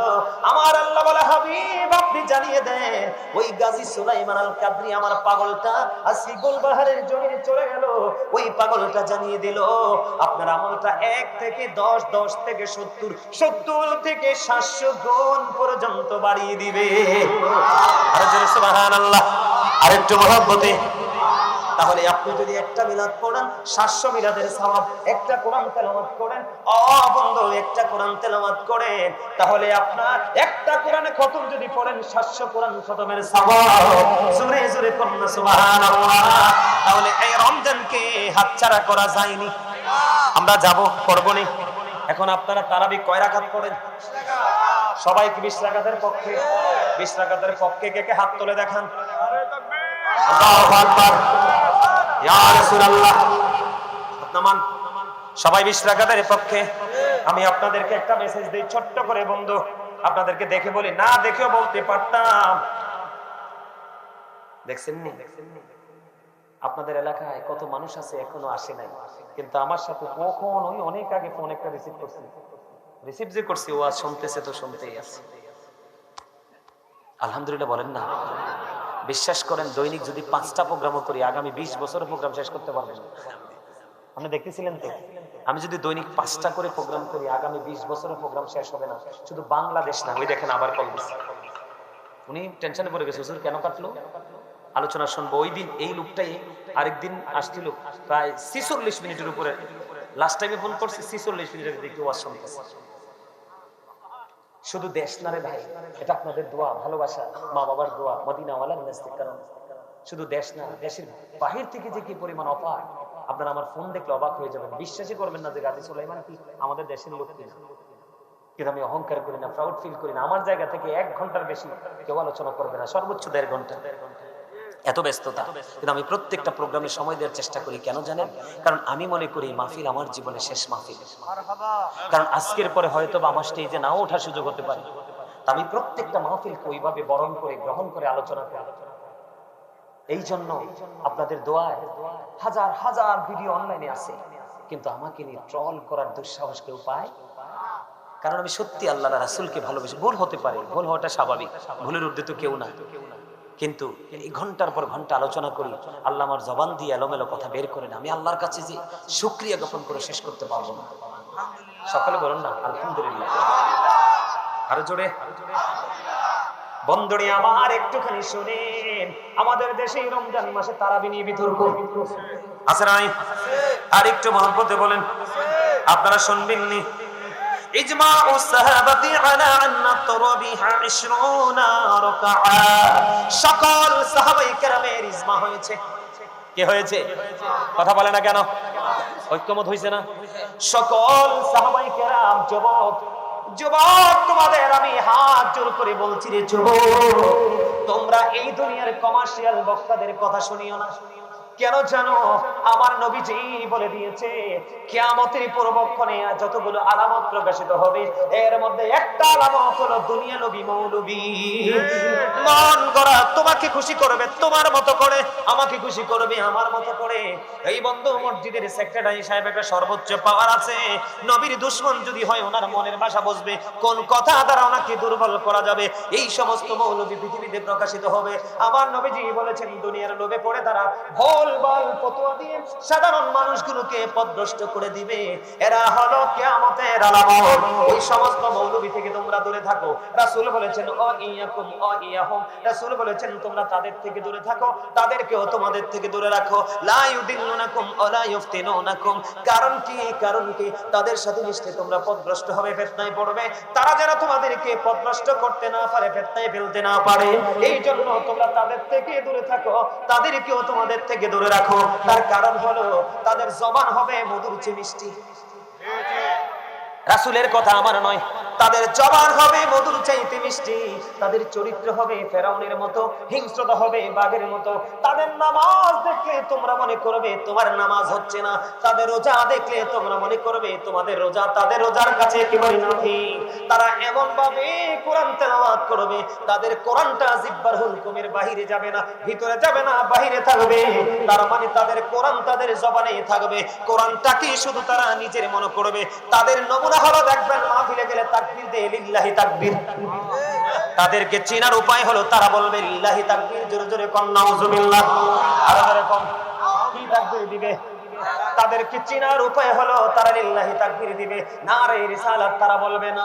তারা বুঝে না আল্লাহু আকবার যেখানে মুহাম্মাদও সেখানে, ফরজ নামাজ যেখানে, সুন্নাত নামাজও সেখানে, লা ইলাহা ইল্লাল্লাহ যেখানে, মুহাম্মাদুর রাসূলুল্লাহ সেখানে। রমজান মাসের দিকে তাকিয়ে দেখেন, আপনি দিনের বেলা রোজা রাখেন, আল্লাহ বলে হাবিব আমি দিনটা আমি আপনার ভাগে নিয়ে নিলাম, এটা ফরজ আমার জন্য, আর রাত আমি আপনার পক্ষে দিয়ে দিলাম, এটা আপনার উম্মতের জন্য। দিনের বেলা রোজা রাখা ফরজ, আর রাতের বেলা আপনি করেন সুন্নাত এবং নফল। সুন্নাত নফল মুস্তাহাব সব যায় নবীর দিকে। চিনতে পারছেননি? নবীজি আরো বলে দিয়েছেন তোমরা তাদেরকে চেনার আরেকটা উপায় হলো তাদের ঘাড় হবে মোটা, তাদের সাইজ হবে আমচায়, তারা ঘন ঘন করে মাথার চুল ফালাবে। ওই দেখছেন নি আপনাদের খতিব সব অ্যাক্টিভ আছে, থ্যাংক ইউ ভেরি মাচ। আমার ভাই বলেছে বুখারী শরীফের হাদিস, একদম সহিহ হাদিস। তাদের কথা শোনা যাবে না। বলে হুজুর এই তারাবি থেকে আপনি অন্যত্রে গেলেন কেন? আমি আবার পরে শোনাই আপনাদের যেন অসুবিধা না হয়, আপনারা যেন বুঝতে বন্ধু অসুবিধা না হয়। কারণ বন্ধু আমি এসেছি আপনাদেরকে বাঁচানোর জন্য। ওলামায়ে কেরামরা জানতে পেরেছে আমি যে আয়াত তেলাওয়াত করেছি, ইয়া আইয়ুহাল্লাযীনা আমানু কু আনফুসাকুম ওয়া আহলিকুম নার। আমার আল্লাহ বলেছেন O believers save yourself and your families from the fire. আমার আল্লাহ ঈমানদারকে ডেকে বলেছে ঈমানদার তুমি নিজে জাহান্নাম থেকে বাঁচো এবং তোমার পরিবারকেও জাহান্নাম থেকে বাঁচাও। আপনারা সবাই আমার পরিবার। বলে হুজুর কেমনে? আমরা সবাই প্রাণের নবীকে ভালোবাসি, আহলে সুন্নাত ওয়াল জামাতের অন্তর্ভুক্ত। আহলে সুন্নাত ওয়াল জামাত হিসাবে নবীর প্রেমের কাতারে আপনারা সবাই আমার আপন। এই জন্য আমার টার্গেট হলো আপনাদেরকে বাঁচানো, আপনাদেরকে সঠিক পথ দেখানো। এই দায়িত্ব আমার উপর কোরআন হাদিস পড়ার কারণে অর্থ চলে আসছে। কথা বলেন না কেন? এটা পৃথিবীর কেউ আমাকে দেয়নি, এই পৃথিবীর কেউ আমাকে দেয়নি। আমার রাসূল বলেছেন দুনিয়ার সম্পদ পেয়ে যে কেউ খুশি হয়, কিন্তু দ্বীনের ধন কোরআন হাদিসের ইলম পেয়ে সম্পদ পেয়ে খুশি হয় না। যে খুশি হয় তার নসিব বড় খুশনসিব। আল্লাহ যার মঙ্গল চায়, আল্লাহ যাকে নিয়ামত দিতে চায়, আল্লাহ তাকে দ্বীনের শিক্ষা দেয়। আল্লাহ যাকে যার মঙ্গল চায় না, আল্লাহ তাকে দ্বীনের শিক্ষা দেয় না। আমরা যারা আলেমরা আছি আমরা শুধু পড়াশোনা করি, যেমন I like to study for help others, এটা আমার বক্তব্য। আমি এখনো পর্যন্ত আমি যেমন বন্ধু ব্যতিক্রমের জগতে আছি, দুনিয়ার কোনো কাজ আমার করতে হয় না, কোনো বাজার করতে হয় না, সংসারের কোনো দায়িত্ব আমার পালন করতে হয় না। আমার বিবি আছে, আমার সন্তান আছে, ছোট ছোট ভাই বোনেরা আছে, সব দায়িত্ব আমার বাবা পালন করে। আমার মতো ফ্রি মানুষ আমার মনে হয় বাংলাদেশে আর কোনো বক্তা নাই, কোনো আলেম নাই। আমি আমার বাচ্চার জন্য পর্যন্ত বাজার করতে হয় না। এই জন্য বন্ধু যত সময় পাই শুধু কিতাব নিয়ে বসে থাকি। তার কারণ হলো ও বন্ধু আমাদের দিকে অসংখ্য পাগল তাকিয়ে থাকে। ঠিক কিনা বলেন? আমার দিকে তাকার বন্ধু। হাদিস শরীফের মধ্যে এসেছে আপনারা ওই আমলটা আগামী দিন থেকে করবেন। আমার নবীজি বলেছেন তুমি যদি রাতের বেলা 1 ঘন্টা বা কিছু সময় যদি দ্বীনের শিক্ষা অর্জন করো, আমার নবীজি বললেন তুমি যেন সারা রাত ভর ইবাদত করলে। তার মানে রাতের যেই কোনো অংশে 1 ঘন্টা বা কিছু সময় আপনি শিক্ষা অর্জন করার জন্য, এই যে আজকে আপনারা বসছেন, আপনারা শিক্ষা অর্জন করতে বসছেন, আপনারা কিছুক্ষণ পরে মাহফিল ছেড়ে চলে যাবেন। আপনাদের বন্ধু সারা রাত আপনাদের ঘন্টা পর্যন্ত আমল হিসাবে কবুল হবে। তবে আজকে সবচেয়ে বেশি ধনী হলো আমার যুবক বন্ধুরা, কারণ আমার আল্লাহ যুবকদের আমল বেশি পছন্দ করে। কারণ যৌবন কাল হলো শয়তানির সময়। এই শয়তানিকে কবর দিয়ে আজকে যে যুবকেরা জান্নাতের বাগানে এসেছো, আমার মন বলে ওই যে হাদিস শরীফ পড়েছি, 7টা শ্রেণীর মানুষের জন্য আল্লাহর আরশের ছায়ার নিচে জায়গা দিবে। এক শ্রেণী হলো পৃথিবীর আল্লাহওয়ালা যুবকেরা। সুবহানাল্লাহ বলেন না? আমার রাসূল বলেছে, এবার আসে একদিন যদি আপনি দ্বীনের শিক্ষায় নিজেকে নিয়োজিত রাখতে পারেন, অর্জনে, দ্বীনের শিক্ষা অর্জনে যদি আপনি একটা দিন যদি সময় দিতে পারেন, আবার নবীজি বলেছে একদিন দ্বীনের শিক্ষা অর্জনের মধ্যে নিজেকে নিয়োজিত রাখলো যে সে 3 মাস যেন রোজা রাখলো। তার মানে একদিন আপনি যদি দ্বীনের শিক্ষা অর্জন করেন, আপনি 3 মাস রোজা রাখার সমান সওয়াব আপনার আমলনামায় ঢুকবে। মানে তার মানে 3 মাস হইলে 3 বছর রোজা লাগবে। কয় বছর? রোজার মজা কত জানেন? আমার রাসূল বলেছেন রমাদান ইলা রমাদান, আপনি এক রমজান থেকে আরেক রমজানের মাঝখানে যে গ্যাপ আছে, দুই দিকে রোজার কারণে আপনার মাঝখানে গুনার কাফারা হয়ে যাবে। তবে শর্ত দিয়েছে রাসূল, কবিরা গুনাহ করা যাবে না। কবিরা গুনাহ থেকে বেঁচে থাকতে হবে। আমার কালা বাইটা যাই কি লিখে এর আগে জানি জিগান আমার কালা বাইটা রে। হ্যাঁ ঠিক আছে, আর হাসি বুঝতে পারছি সে মাহফিল ছেড়ে যায় না। আলহামদুলিল্লাহ। এই কারণে বলছি এই যুগের মৌলবীরা ফিতনা দিবে, কারণ এদের সঠিক শিক্ষা থাকবে না। দাদা ভাই ঠিক নিও, ওই খতিব সাহেব ঠিক সাহেব কোন, তারা সঠিক শিক্ষা থাকবে না, সঠিক কিতাব পড়ার নসিব হবে না। যারা তারাবিকে ছোট করেছে, বিভিন্ন আমলকে ছোট করেছে, নবীর প্রেমকে কবর দিয়েছে, তারা দেখেন মাদ্রাসা এবং রাস্তায় ভিক্ষা করে। কথা কয় না কেন? কিন্তু আহলে সুন্নাত ওয়াল জামাতের মসজিদ মাদ্রাসা স্টুডেন্টরা কখনোই রাস্তায় দাঁড়ায় দাঁড়ায় ভিক্ষা করে না, কারণ এই শিক্ষা আমার নবীর নাই। কথা কয় না কেন? আরো জোরে বলেন না। আর একটু মহব্বতে বন্ধুরে আমার, আপনার আমার প্রাণের নবী তিনি কি বলেছেন? আমার আপনার প্রাণের নবী অত্যন্ত চমৎকার ভাবে আপনাকে আমাকে স্ট্রংলি তিনি বলে দিয়েছেন। আমরা হৃদয় উজাড় করে শুনবো আপনার আমার প্রাণের নবী কি বলেছে। দেখেন সাহাবায়ে কেরাম, আমার নবীজি বলেছেন ইসবাউ সাহাবাতি আলা নাতরবিহা 20 রাকা। আমার রাসূল বলে দিয়েছেন সাহাবায়ে কেরাম, সমস্ত সাহাবায়ে কেরাম ঐক্যমত হয়েছে তারাবি নামাজ 20 রাকাত। তাহলে আপনি সলিমউদ্দিনের পোলা কলিমউদ্দিন তারাবিকে 8 রাকাত বলার অধিকার কে দিয়েছে? কথা কন না কেন? এরা মুনাফিক। চাচা গরম, তাদের সাথে এমনি ধমকেশ্বরীতে কথা বলতে হবে, তাদের সাথে প্রেম নাই। রাসূল বলছে তোমরা তাদের থেকে দূরে থাকো, তাদেরকেও তোমাদের থেকে দূরে রাখো, কারণ তারা তোমাদের কাছে আসার জন্য মিষ্টি আচরণ করবে না। বুঝতে, তাদের আচরণ অত্যন্ত মিষ্টি। একবারে দেখবেন পেক হয়ে যাবে, আপনার পেটটার মধ্যে ঢুকে আপনার ঈমানটা সবটা বের করে ফেলবে। কথা কয় না কেন? তাহলে তারাবি নামাজ কত রাকাত? সকল সাহাবায়ে কেরাম ঐক্যমত হয়েছে, তাদের ইজমা হয়েছে। কত রাকাত? আপনারা 20 রাকাত পড়বেন তো সবাই? আমরা আমার মতো কাঠমোল্লা গাজী সুলাইমান আপনার জীবনে না থাকলে সমস্যা নাই, কিন্তু আমার রাসূলকে হারাইলে আপনার দুনিয়াও নাই আখিরাতও নাই। নবীর কথা মানা মানেই তো রাসূলকে ভালোবাসা, নবীর কথাকে মূল্যায়ন করাই তো রাসূলকে ভালোবাসা। ঠিক না বলে? তারাবি নামাজ কয় রাকাত? তবে তারাবি নামাজটা জামাতে পড়তে হবে, শর্ত নয়, আপনি একাকিও পড়তে পারবেন। আমার নবী বন্ধু নির্দিষ্ট নয়, 2 থেকে 3 দিন তারাবি জামাতে পড়ে আর পড়েনি। তার কারণ হলো নবী যদি তারাবি নামাজটা কন্টিনিউ জামাতে পড়ে, তাহলে উম্মতের জন্য জামাতটা বাধ্যতামূলক হয়ে, কথা কয় না? তারপরে জামাত ছাড়া নবীজি পড়েছেন কি ছাড়া? তা আপনারাও জামাতে পড়লে ভালো, এটার আর খোয়া যাবে না, বাদ যাবে না। ঠিক না বলেন? তবে আমাদের দেশে একটা মজা আছে, খতম তারাবি হয়, হাফেজ যদি বালা হয় তো কোরআন তেলাওয়াত করতে থাকছে, শুনতে তো মজাই লাগে। ঠিক না বলেন? হাফেজ কোরআন শরীফ যখন কোরআন তেলাওয়াত করবে আরাম করে শুনবেন, কারণ যিনি পড়ে ওনার 1000 সওয়াব, যিনি শুনে তার 2000। সুবহানাল্লাহ কয় না কেন? আর রমজানে তো ব্যতিক্রমী। আর জোরে বলেন না। তাহলে কি করতে হবে? রমজান রোজা 20 রাকাত করতে হবে। সকল সাহাবায়ে কেরাম ঐক্যমত হয়েছে 20 রাকাত তারাবি। এখন সাহাবীদের মর্যাদা কেমন একটু বোঝার দরকার আছে না নাই? আমার রাসূল বন্ধু তিনি বলে দিয়েছেন ক্বালা মান সাব্বা নাবিয়া ফাকতুলুহু ওয়া মান সাব্বা সাহাবী ফাদরিবুহু। নবীকে যারা গালি দেয়, তোমরা যদি নবীর প্রেমিক হও, নবীওয়ালা হও, তাকে হত্যা করে ফেলো। ওটা হাদিস শরীফ তো, আমার বানানো কথা না তো। নবীকে অপমান করলে, নবীর ইজ্জতের চাদর ধরে টান দিলে, নবীকে গালি দিলে, তুমি যদি নবীর প্রেমিক হও তাকে হত্যা করে ফেলো। ওমান সাব্বা সাহাবী ফাদরিবুহু, সাহাবায়ে কেরামকে যদি কেউ গালি দেয়, তাদের ইজ্জতের চাদর ধরে টান দেয়, গুলবাহারের যুবক, ও আমার ভাই বাবারা, নবীজি বলেছে তাদেরকে প্রহার করো, তার মানে বান্দা পিটাও। তাহলে সাহাবীর দাম আছে না নাই? আরে জোরে কোন আছে না? আর নবীর অপমান কেমনে করে? নবীরে যদি কয় আমার মতো, তাইলে শেষ। নবীজি আজ থেকে ১,৫০০ বছর আগে বলেছেন, ক্বাল আইয়ুকুম মিসলি, তোমরা কে আছো আমার মতো? ঠিক না? আমার নবীর মতো কেউ নাই। তাহলে তুমি যদি বলো নবী তো আমার মতোই, তাহলে তুমি গুস্তাখি করেছো, তোমাকে হত্যা করা উচিত। নবীর ইজ্জতের চাদর ধরে টান দেও, কুফরি। কুফরি করলে আর সেই ইমানদার থাকে না। ঠিক না? ঠিক। আরে যেটা বলেন, মহাব্বত করে বলছি বন্ধু, হৃদয় উজাড় করে আপনাদেরকে শুনতে হবে। বন্ধু, সাহাবীদের ঘোড়ার নিচের 3 আঙ্গুলের 1 চিমটি মাটি, সাহাবীদের ঘোড়ার নিচের 3 আঙ্গুলের 1 চিমটি মাটি যদি একটা পাল্লায় তোলা হয়, আর সমস্ত গাউসে পাক থেকে কিয়ামত পর্যন্ত যত আল্লাহর ওলি পৃথিবীতে আসবে, সবগুলো আল্লাহর ওলিকে যদি একটা পাল্লায় তোলা হয়, ওই সাহাবীদের ঘোড়ার নিচের 3 আঙ্গুলের 1 চিমটি মাটির ওজন ভারী হবে।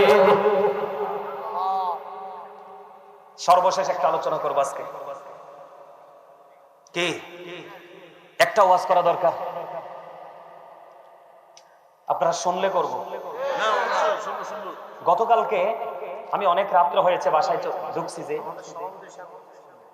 সভাপতি সাহেব একটিভ আছে, দুটা এটাও একটু ওইটাও একটি, এইরকম সেক্রেটারি সভাপতি হইলে মসজিদ কখনো নষ্ট হবে না। আরো জোরে কর।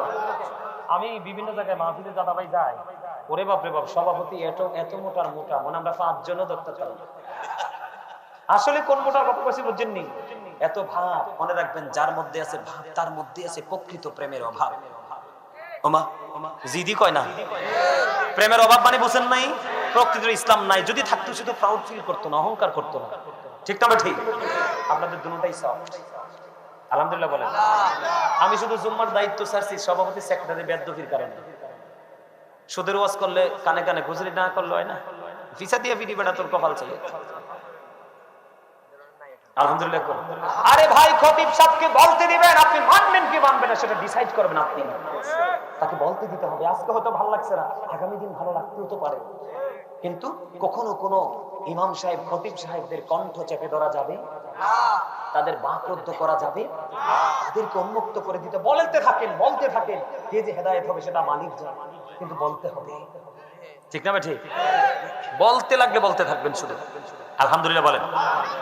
আমি কালকে প্রোগ্রাম শেষ করে যাচ্ছিলাম, আমি দেখিনি, আমার সাথে যারা ছিল এবং আমার ড্রাইভার, আমাদের কুমিল্লা সিটি যখন আমি ক্রস করে ঢুকছিলাম, আমার বাসার যে গলি, সেই গলি দিয়ে তখন একটা মোড় নিতে হয়, একটা টার্নিং নিতে হয়। টার্নিং এ দেখছি একটা মহিলা, একটা সিঙ্গেল একটা মহিলা, সে মসজিদে নামাজ পড়ে বাসার দিকে যায় রাত্র প্রায় 2:30 থেকে 3টা।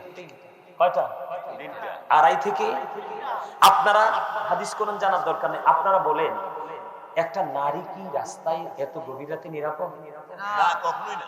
সে কি মসজিদে এসে নামাজ পড়া তার জন্য ফরজ? ফরজ। আরে নারীদের উপর তো আমার আল্লাহ জুম্মার নামাজ, ঈদের নামাজ ফরজ করে নাই, জামাত ফরজ করে নাই।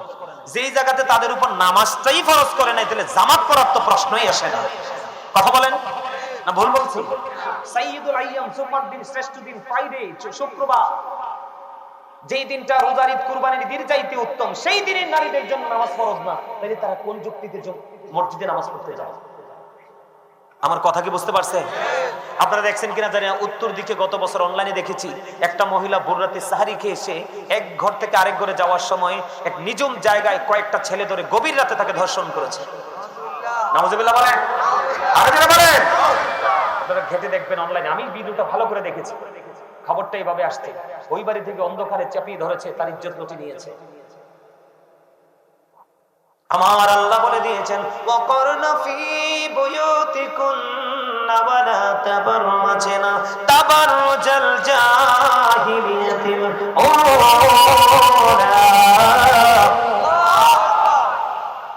আল্লাহ নারীদেরকে বলছে, ওই জাহিলি যুগের নারীদের মতো তোমরা তোমাদের রূপটা বেগানা পুরুষকে, তার মানে তোমরা পর্দা করো, ঘরে থাকো। যদি ঘর থেকে বের হও, ঘর নিয়ে বের হয়, তারপরও নারীদের একটা বের হওয়ার কোনো বিধান নাই।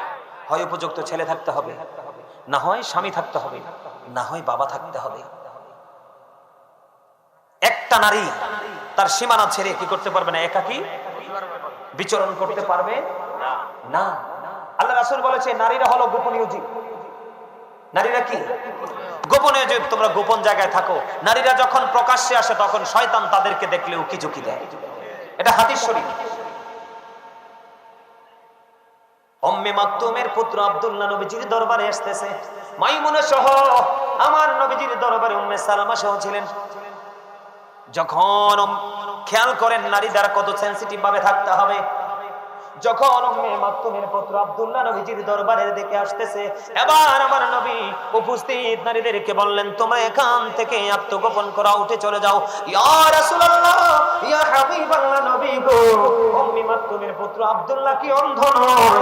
আমার নবীজি বললেন, উম্মে মাকতুমের পুত্র অন্ধ, কিন্তু তোমরা তো অন্ধ না। হাদিস শরীফ। তার মানে কি? আপনি হয়তো বোরকা পরেছেন, চোখ দুটিতেও খোলা আছে। আপনি কি মসজিদে যখন যান আপনার কি হয় না? অন্য পুরুষের দিকে দৃষ্টি যায় না? তো নবীজি তো বলেছে আব্দুল্লাহ অন্ধ, আব্দুল্লাহ হয়তো তোমাকে দেখবে না, কিন্তু তুমি তো আব্দুল্লাহকে দেখবে। এজন্য রাসূল বলছে তুমি এখান থেকে কি হয়ে যাও, চলে যাও, আউট হয়ে যাও। এখন আপনাদেরকে বলছি হাত জোর করে যুবক, এখন অনেক মৌলবী বাড়াবে তোমাকে এত মিষ্টি। আমি আগে কথাগুলো বলেছি আর দ্বিতীয়বার রিপ্লাই করতে চাই না। তোমরা তোমাদের মা বোনদেরকে ঘর থেকে বের হতে দিবে না। তার কারণ বন্ধুরে আমার, হাদিস শরীফের মধ্যে এসেছে, আমার দিকে তাকান, আমার আলোচনায় আমি ঢুকি। যারা রমজান মাস আসলে দেখবেন ওই মৌলবীরা নারীদেরকে বন্ধ মসজিদে ডেকে ডেকে নিয়ে যাবে। কারণ এখানে লাখপতির বউ আছে, কোটিপতির বউ আছে, কোটিপতির মেয়ে আছে। এমন ভাবে বক্তব্য দিবে যে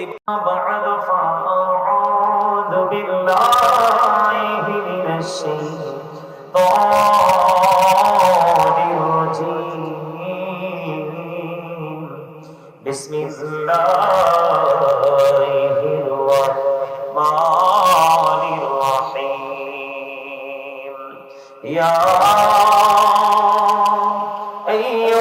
আইয়ুহাল্লাযীনা আমানু ক্বু আনফুসাকুম ওয়া আহলিকুম নার। সাদাকাল্লাহুল মাওলানাল আযীম ওয়া সাদাকা রাসূলুহুন নাবিয়্যুল হাবিবুল কারীম। ইন্নাল্লাহা ওয়া মালাইকাতাহু ইউসাল্লুনা আলান নবী ইয়া আইয়ুহাল্লাযীনা আমানু সাল্লু আলাইহি ওয়া সাল্লিমু তাসলিমা। আল্লাহুম্মা সাল্লি আলা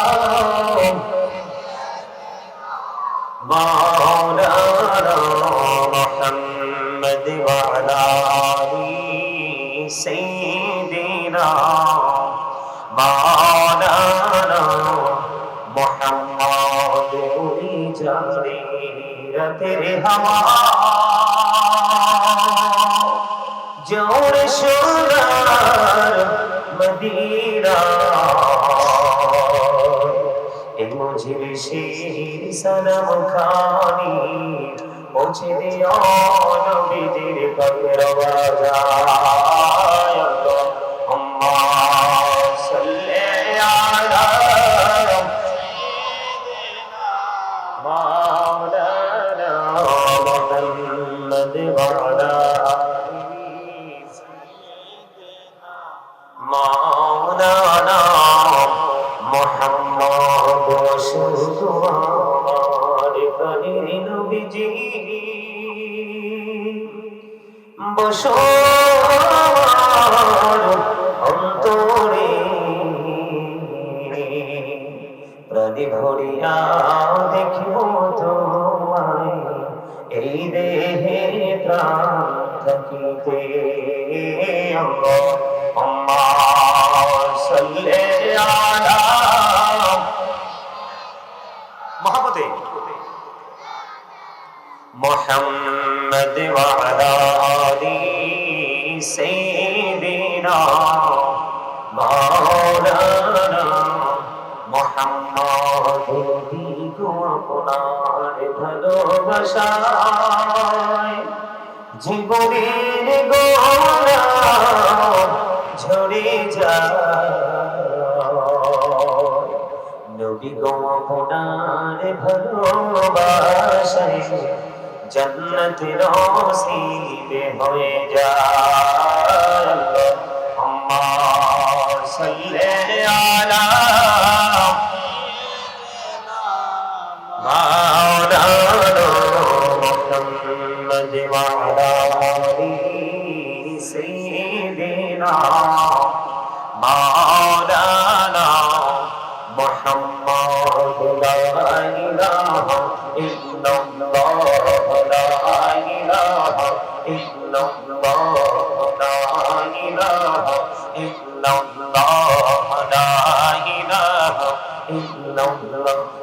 কত সুন্দর মদিনা কেমনে যাবো জানি না কত সুন্দর মদিনা কেমনে যাবো জানি না এই রে দয়া করো দয়াল্লাহ দয়া করো দয়াল্লাহ নসিব করো মদিনা লা ইলাহা ইল্লাল্লাহ লা ইলাহা ইল্লাল্লাহ লা ইলাহা ইল্লাল্লাহ নামাজ রোজা ছেড়ো না মা বাবাকে ভুলো না নামাজ রোজা ছেড়ো না মা বাবাকে ভুলো না এই রে জান্নাতবাসী হইতে চাইলে জান্নাতবাসী প্রাণ ভরে করো সাধনা লা ইলাহা ইল্লাল্লাহ লা ইলাহা ইল্লাল্লাহ তুমি কবুরি বানাইলা সফিউল্লাহ তুমি কবুরি বানাইলা নজিউল্লাহ মোর নবীকে বানাইলা তুমি মোর নবীকে বানাইলা তুমি নূর মুহাম্মদ সাল্লাল্লাহু লা ইলাহা ইল্লাল্লাহ লা ইলাহা ইল্লাল্লাহ তুমি কবুরি বানাইলা করিমুল্লাহ তুমি কবুরি বানাইলা রূহুল্লাহ মোর নবীকে বানাইলা তুমি মোর নবীকে বানাইলা তুমি নূর মুহাম্মদ সাল্লাল্লাহু লা ইলাহা ইল্লাল্লাহ লা ইলাহা লা ইলাহা ইল্লাল্লাহ মুহাম্মাদুর রাসূলুল্লাহ সাল্লাল্লাহু আলাইহি ওয়াসাল্লাম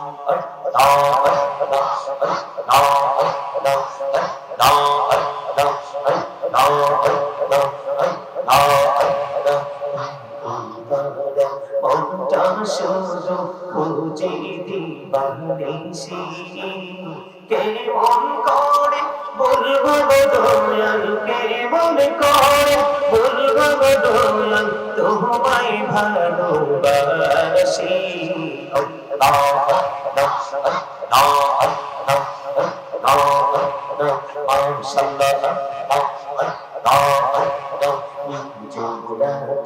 একলা যখন ভাবি তোমায় নিয়ে হৃদয়টাকে শীতল করি হৃদয়টাকে শীতল করি চোখের জল দিয়ে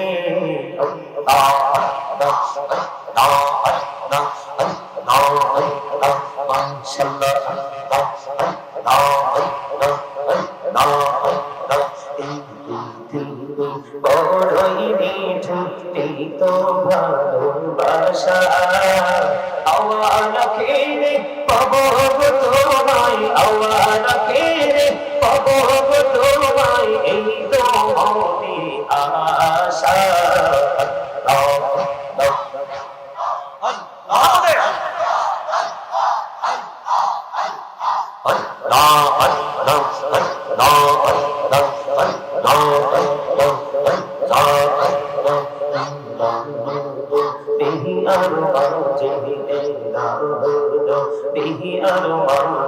কিসের করো ফেরা পিছের দিকে চাইয়া দেখো পিছের দিকে চাইয়া দেখো ডুবে যাই তোর বেলা রে আল্লাহ আল্লাহ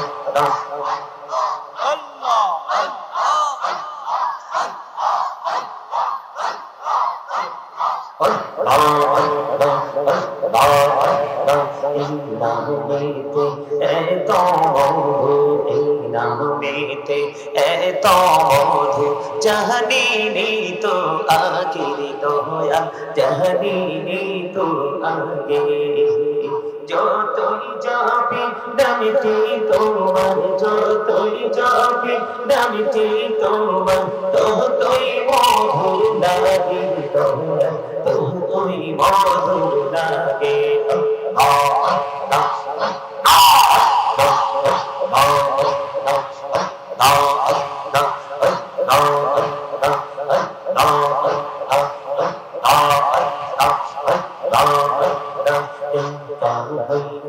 আল্লাহর ওরে কৌসুল আজম নামজার শরী বেলায়াতে আলোয় ভরলো বেলায়াতে আলোয় ভরলো পাখি ভূমি বাগদা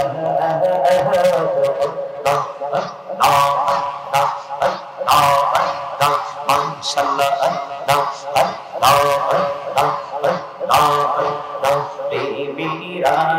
তোহরে গুনহবি মেহরাজে যাইয়া প্রেমীরানা তোহরে গুনহবি মেহরাজে যাইয়া দয়াল প্রভু দিন নে মেরাজ দয়াল প্রভু দিন নে মেরাজ মুমিনের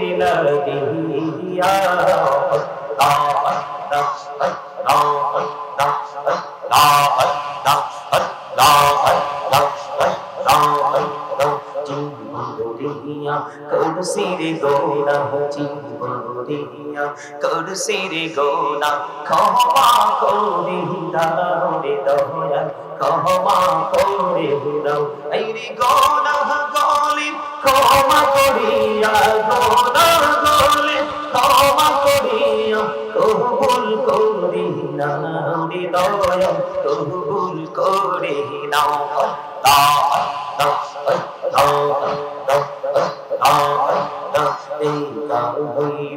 আল্লাহর ওলি শাহজাহান নামজার শরী শোনে মহানবী পার হয়ে যায় শোনে মহানবী পার হয়ে যায় বিছানা যার পাহাড়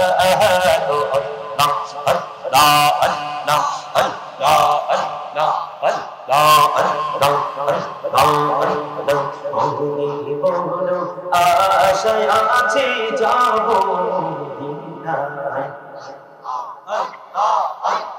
মনে বড় আশায় আছে যাব পাখি হলে ওরে ওরে পাখি হলে ওরে ওরে যেতাম সোনার মদিনা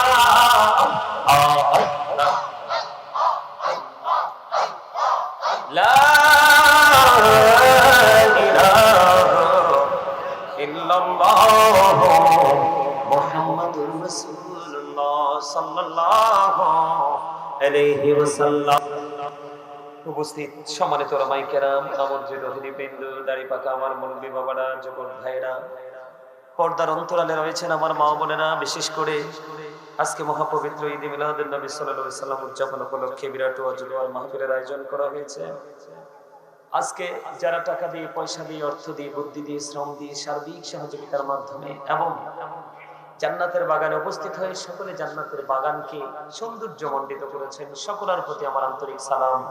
আসসালামু আলাইকুম ওয়া রাহমাতুল্লাহি ওয়া বারাকাতুহু। আমার জিকিরে কি আপনারা কষ্ট পাইছেন? আপনারা এমন গেটআপ নিয়ে বসে আছেন, ওরে বাপ রে বাপ, আমি নিজেই মানে অবাক হয়ে গেছি। জিকির কি আমার না আল্লাহ? তো জিকির করা তো ফরজ। আপনার সামনে এত সুন্দর করে জিকির করলাম, আপনি দুটো ঠোঁট এক করে বসে থাকলেন, আপনি তো অহংকার করেছেন। কি করেছেন? আল্লাহ doesn't like the proud, আল্লাহ অহংকারীকে পছন্দ করে না। কাল হাসরের ময়দানে অহংকারীকে ছোট্ট পিপিলিকার মতো বানানো হবে, অপমান তাদের চারপাশ ঘেরাও করে ফেলবে, বাউলাস নামক জাহান্নামের দিকে টেনে হেসড়ে নিয়ে যাওয়া হবে। নাউজুবিল্লাহ বলবেন না? আরো জোরে বলেন, আরো জোরে। এই মাহফিলটা কি প্রতি বছর একবার হয় নাকি প্রতিদিন একবার হয়? প্রতি বছর একবার হয়। এই একবার প্রোগ্রামে আপনারা এত ক্লান্ত। আবার আমার মনে হয় সপ্তাহে যদি একটা হতো আপনাদেরকে খুঁজেও পাওয়া যেত না। আপনারা আমি যে গজলের সাথে যে ছন্দগুলো মিলিয়েছে এগুলোকে একটু খেয়াল করছেন? আমার কথাগুলো, এই কথাগুলো ম্যাক্সিমাম আমি গুনাহগারের লেখা। আমি তো গজল এই দুরূদগুলো কাসিদাগুলো পড়েছি, এই ক্যামেরাগুলোতে থাকবে, এই মিডিয়াগুলোতে থাকবে। আপনার মিডিয়াগুলো থেকে এই জিকিরের যে ছন্দগুলো মিলাবেন, মিলিয়ে দেখবেন এই কথাগুলোর মধ্যে কি আছে। আমি এক একটা কাসিদা লেখার সময় কেঁদেছি। কি করেছি? প্রকৃত বিবেকবান, আজকের মাহফিল হচ্ছে বিবেকবান মানুষের জন্য, বিবেকহীনদের জন্য নয়। আজকের মাহফিল হচ্ছে সেন্স এবিলিটি সম্পূর্ণ পার্সনদের জন্য, সেন্সলেসদের জন্য নয়। আমি জিকিরের মধ্যে একটা কাসিদা বলছি কি, এই পৃথিবী বড়ই নিঠুর, নেই তো ভালোবাসা, আওয়ালা খের পাবো গো তোমায়, আওয়ালা খের পাবো গো তোমায়, এই তো মনে আশা। লা ইলাহা ইল্লাল্লাহ মুহাম্মাদুর রাসূলুল্লাহ সাল্লাল্লাহু আলাইহি ওয়াসাল্লাম। একসাথে 5টা কাসিদা লিখছি গত রোজায়, একবারে শেষের দিকে। ভোর রাতে খাবার টাবার খেয়ে ফজর পরে শুইলাম, দেখি ঘুম আসে না। তখন মানে মনে হচ্ছে যেন চারপাশে সুর ঘোরাঘুরি করছে। তখন ডায়েরি আর কলম হাতে নিলাম, এই একসাথে 5টা কাসিদা লিখছি এবং কেঁদেছিলাম লিখতে লিখতে। বুঝছেন? শিক্ষা সকলে অর্জন করতে পারে, কিন্তু কলম ধরার দুঃসাহস সবাইকে আল্লাহ দেয়। যিনি কলম ধরতে পারে আপনি বুঝবেন এটার মধ্যে কিছু একটা আছে। কথা বলে না কেন? আপনি দেখবেন আমাদের দেশে এডুকেটেড পার্সনদের অভাব নেই, কিন্তু কোনো কিছু রচনা করা মোটেও সম্ভব না। আমি একজন রাইটার, অনেক লিখেছি হামদ, নাত, ইসলামী সঙ্গীত। আপনারা যদি আমার সাথে থাকেন আমি আমার লেখা আজকে অনেক গজল শোনাবো আপনাদের। শুনবেন সবাই? কে সবাই হাত তুলে, হাত নামান। আপনাদেরকে আমি শুরুতে আইসাই অ্যাক্টিভ পাইছি, এটা আপনাদের একটা বড় ক্রেডিট। আমি আপনাদের সাক্ষী হয়ে গেলাম। আছে 2-4 জন একটু প্রাউড ফিল করছে, অহংকার করছে, আমি দেখছি তো তাদেরকে। কি লাভ হবে আমি অন্যজনকে দোষে, সব পেয়েছি আমি আমার আপন কর্ম দোষে। মনে রাখতে হবে, যখন তোমার কেউ ছিল না তখন ছিলাম আমি, এখন তোমার সব হয়েছে, পর হয়েছে আমি। যখন তোমার কেউ রবে না, রব শুধু আমি। আমার কাছে আসতে হবে মনে রেখো তুমি, তোরা চাসনি কিছু, তোরা চাসনি কিছু কারো কাছে খোদার মধ্যে ছাড়া, অন্যের ওপর ভরসা ছেড়ে নিজের পায়ে দাঁড়া। কিছু বুঝতে পারছে? আমি সবগুলো এক্সপ্লেইন করতে পারবো না, ব্যাখ্যা করতে পারবো না। আমি বলবো আপনারা বিবেক বিবেচনা দিয়ে এগুলোর মধ্যে কি আছে খুঁজে বের করবেন। এটাই হলো আপনাদের কাজ। সম্মানিত উপস্থিতি, আমি দুরূদ পড়ছি, আপনাদের কিছু লোকের জন্য আফসোস, দুরূদ পড়েন নাই আমার সাথে। আমার আফসোস করা ছাড়া আপনাদের মতো হতভাগ আর কেউ হতে পারে না। আপনি কি অস্বীকার করতে পারবেন? ইন্নাল্লাহা ওয়া মালাইকাতাহু ইউসাল্লুনা আলান নবী ইয়া আইয়ুহাল্লাযীনা আমানু সাল্লু আলাইহি। অস্বীকার করার সুযোগ আছে? তো যদি অস্বীকার করার সুযোগ না থাকে তাহলে দুরূদ পড়েন নাই কেন? নবীর সাথে দুশমনী আছে? নবীর সাথে যদি বিন্দু পরিমাণ, একেবারে বিন্দু পরিমাণ দুশমনী থাকে তাহলে আপনার লাইফ কি হয়ে যাবে? বরবাদ হয়ে যাবে। নবীকে ভালোবাসা ফরজ, নবীকে ভালোবাসা ঈমান। রাসূলের প্রেম হৃদয়ে ধারণ করে রাখতে হবে আপনাকে যদি আপনি বাঁচতে চান। আমি দুরূদ পড়েছি, আপনারাও হয়তো অনেকে দুরূদের মজা বুঝেন নাই, এজন্য পড়েন নাই। বন্ধুরি আমার, নবী দো জাহানের বাদশা নবী রাহমাতাল লিল আলামিন তিনি বলে দিয়েছেন বন্ধু ও গুলবাহারের আমার ভাই আমার বাবা আমার মা আমি আমার বোনদেরকে ডেকে ডেকে বলবো গো ঈদের জানালা খুলে সবাই শোনো আমার নবীজি জানিয়ে দিয়েছে কেউ যদি মদিনাওয়ালাকে ভালোবাসিয়া প্রত্যেকটা জুমার দিনে কেউ যদি মদিনাওয়ালাকে ভালোবেসে মাত্র 80 বার যদি দুরূদ পড়তে পারো গো তাহলে আমার আল্লাহ 80 বছরের সগীরা গুনাহ মাফ করে দেয়। সেই নবীর প্রেমে দুরূদের দরকার আছে না নাই? আপনারা দুরূদের পক্ষে না বিপক্ষে? সবাই আলহামদুলিল্লাহ বলেন আরো জোরে। অল প্রেজ ইজ টু আল্লাহ, সমস্ত প্রশংসা আল্লাহর জন্য। লাভ ফর আল্লাহ, ভালোবাসাও আল্লাহর জন্য। হেট ফর আল্লাহ, ভালোবাসাও আল্লাহর জন্য। হুব্বা ফিল্লাহ ওয়াল বুগদা ফিল্লাহ। জোরে জোরে আল্লাহু আকবার। আরো জোরে।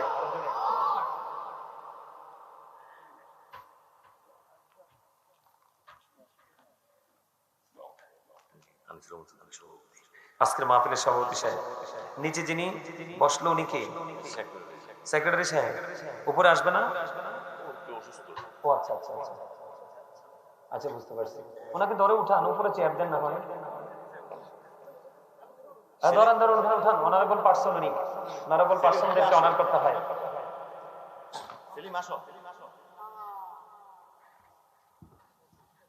এটা স্মৃতি হয়ে থাকবে, সাক্ষী হয়ে থাকবে, এমনও হতে পারে উসিলা কাল হাসরের দিন। ঠিক কিনা বলেন? কারণ আল্লাহ বলেছেন আবতাগু ইলাইহি উসিলা, তোমরা উসিলা তালাশ করো। আল্লাহ উসিলাটা কি? আল্লাহ বলেছেন আকুনু মা সাদিকিন। আল্লাহ বলেছেন ট্রুথফুল মেন। সাদিকিনের ব্যাখ্যায় তাফসীরে রুহুল বায়ান, তাফসীরে মাঝারি, তাফসীরে কদরের মধ্যে এসেছে সাধারণ মানুষের, আপনারা এদিকে তাকান, আমার দিকে তাকান, আপনারা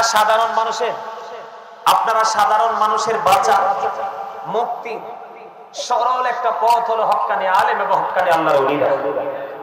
কারা? হক্কানি আলেম এবং হক্কানি আল্লাহর। আসেন আসেন আসেন বসেন। সমস্যা কি? এটা তো সুন্দর। আসেন আপনিও বসেন এদিকে। এই তো আসেন আসেন আসেন, সুন্দর করে বসেন আপনারা। একটা একটা একটা এই যে আরো আসবে, আরো মুরব্বীরা আজকে উপরে বসাই দিবেন। আসেন আপনি সামনে আসেন, অসুবিধা নেই। এই আপনি এদিকে কাছাকাছি আসেন।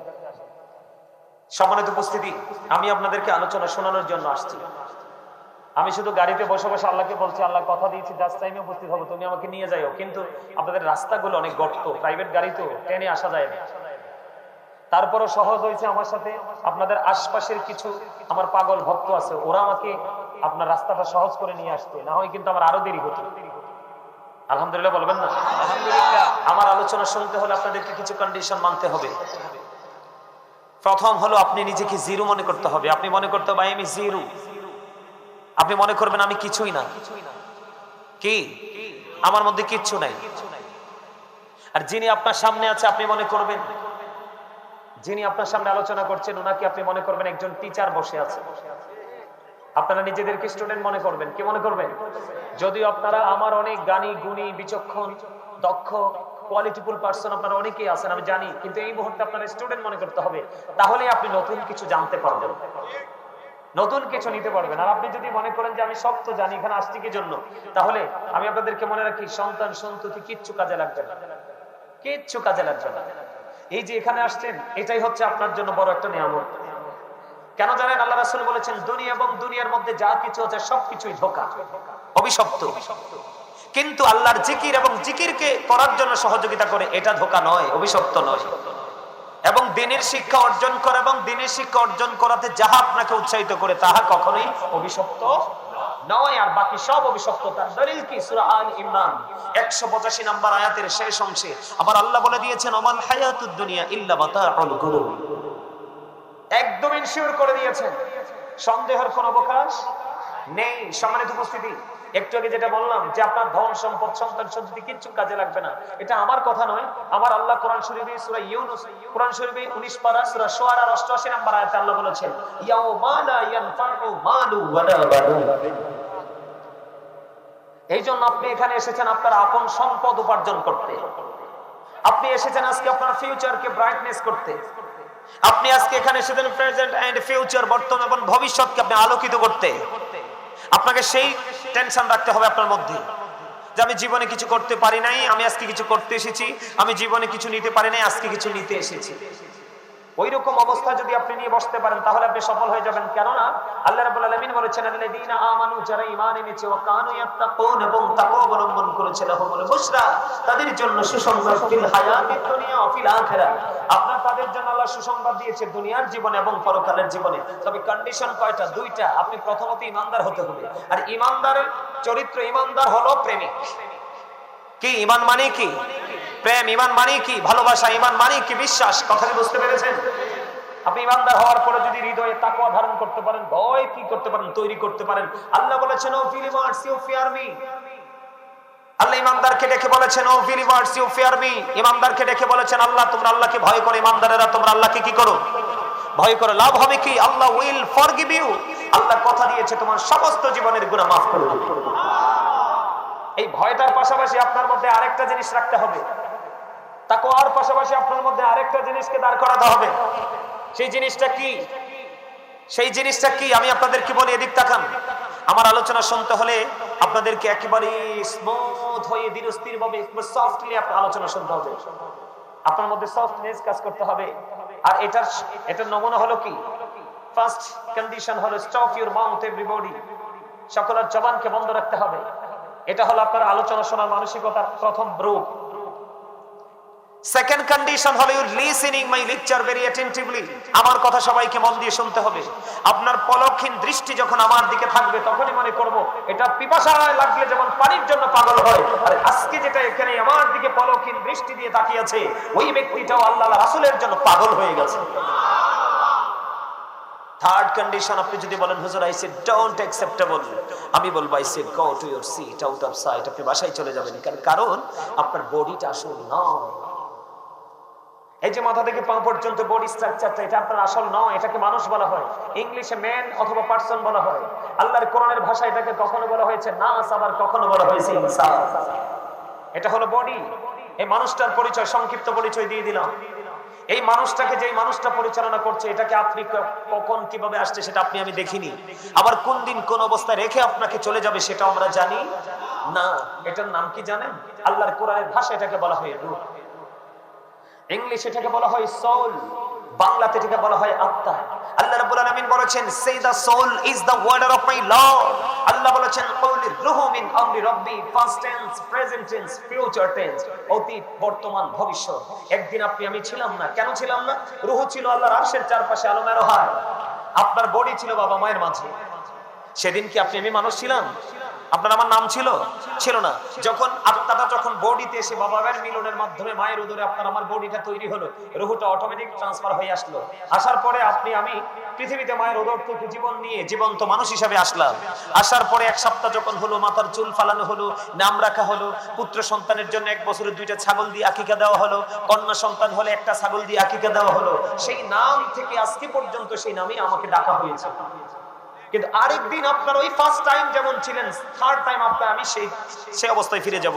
একদিন আপনার আমার দেহ থেকে আবার এই রূহটা বের হয়ে যাবে। যেদিন দেহ থেকে রূহটা বের হয়ে যাবে সেদিন I am dead, you are dead. আপনি আমি আমরা সবাই মৃত। তাহলে নামের আগে কি যুক্ত হবে? মরহুম। কি যুক্ত হবে? তার মানে ফার্স্ট টাইম যেমন আপনি আমি ছিলাম না, আজকে আছে, আবার থার্ড টাইম আপনি আমি থাকবো না। কথা কি বুঝে আসছে? এখান থেকে আপনারা কি বুঝতে পারলেন? মানুষের আসল সত্তা তার দেহ নয়, তার আত্মা।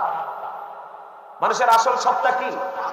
আত্মা, তার দেহ নয়। তার কারণ আপনি যদি এখানে আপনার আত্মাটাকে প্রেজেন্ট রাখতে না পারেন তাহলে আপনার দেহ রেখে এখানে কোনো লাভ নাই। এই জন্য বলেছি, যদি কারো ভালো না লাগে কাউকে ডিস্টার্ব করবেন না, সোজা উঠে বের হয়ে চলে যাবেন। আমি যখন নবীজিকে দাঁড়িয়ে সালাম দিব তখন তাবারক আছে না, তাবারকের জন্য চলে আসবেন।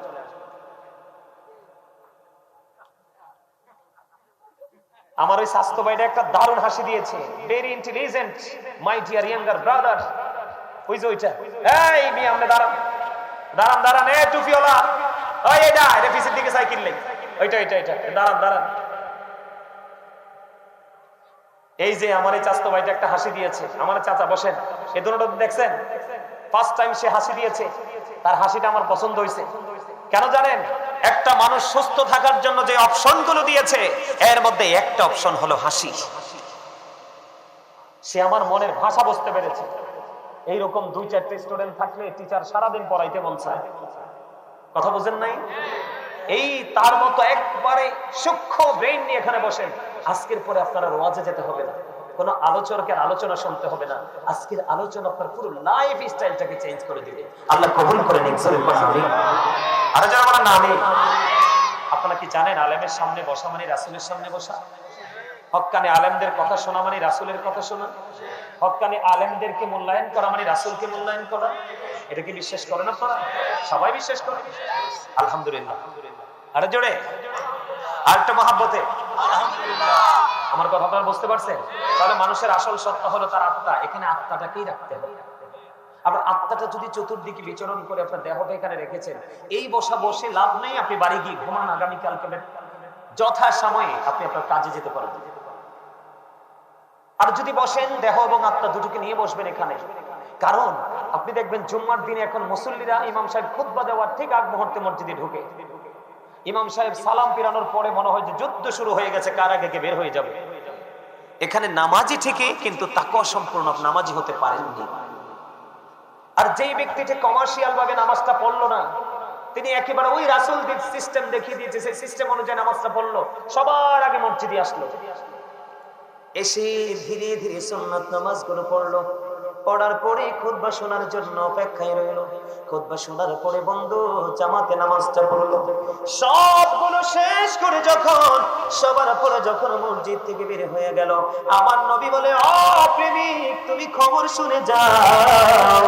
আমার রাসূল বলে দিয়েছেন, হাদিস শরীফের মধ্যে এসেছে, যেই ব্যক্তি সবার আগে জুম্মার দিনে মসজিদে যায় রে, এবং সবার পরে যেই ব্যক্তি মসজিদ থেকে বের হয়, আমার রাসূল বলেছে সে মসজিদ থেকে বের হয়ে তার বাড়ি যাইতে যতগুলো কদম লাগবে, প্রত্যেকটা কদমের বিনিময় নফল ইবাদতের সওয়াব দেওয়া হবে 1 বছরে। আপনার বাড়ি যাইতে যদি 50টা কদম লাগে, কয়টা কদম? তাহলে আপনার আমলনামায় 50 বছরের নফল ইবাদতের সওয়াব দেওয়া হবে। তার মানে একটা কদমে 1 বছরের নফল ইবাদতের সওয়াব।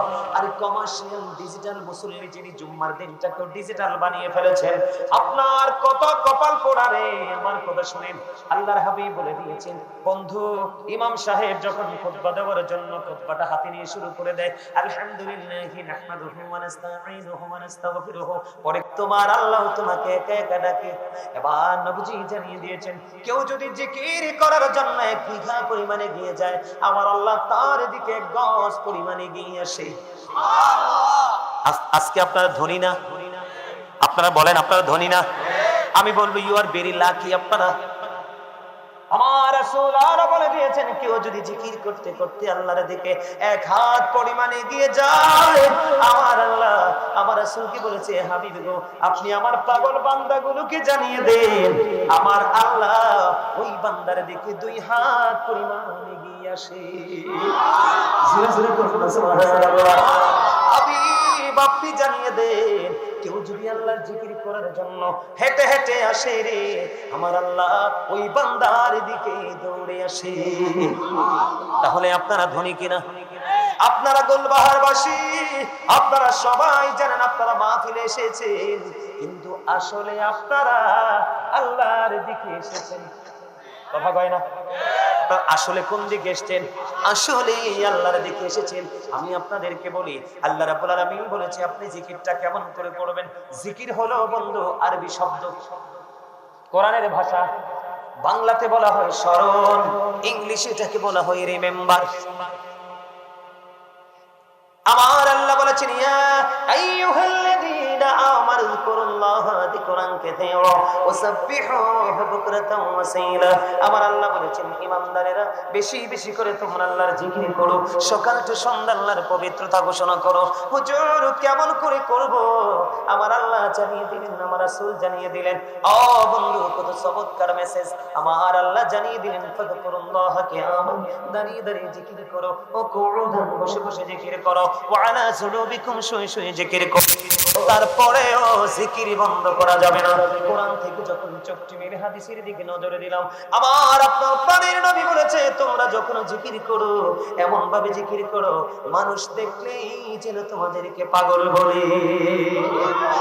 রাসূল জানিয়ে দিয়েছেন, ও বন্ধু, পৃথিবীতে প্রত্যেকটা ময়লা দূর করার একটা না একটা উপকরণ আছে বা যন্ত্র আছে, আছে না নাই?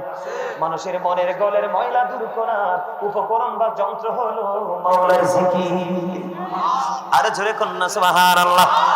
এই জিকিরের সময় আপনারা অনেকেই জবানটা বন্ধ রেখেছেন। আপনার সামনে রাসূলের দুরূদ পড়া হয়, আপনার সামনে মাওলার জিকির করা হয়, তারপরে আপনি জবানটা বন্ধ রাখেন কোন অজুহাত ছাড়া। আপনার পরিচয় হলো আপনি কৃপণ। আমার আল্লাহ কৃপণকে দেখতেই পারে না, পছন্দ করে না, কারণ আমার আল্লাহ এবং রাসূলের কাছে কৃপণতা বলে কোনো শব্দ নাই। আমি আপনাদেরকে বলি, একটা হাদিস বলেছিলাম, জুম্মার দিনে কেউ যদি রাসূলকে ভালোবেসে বন্ধু মাত্র 80 বার দরুদ পড়তে পারো, 80 বছরের সগীরা গুনাহ আমার আল্লাহ মাফ করে দেয়। বন্ধু, আরেকটা মজার হাদিস হলো, হাদিস খানে এসেছে দাইলামি শরীফের মধ্যে। হাদিসের রাবী হলেন হযরত আনাস রাদিয়াল্লাহু তাআলা আনহু।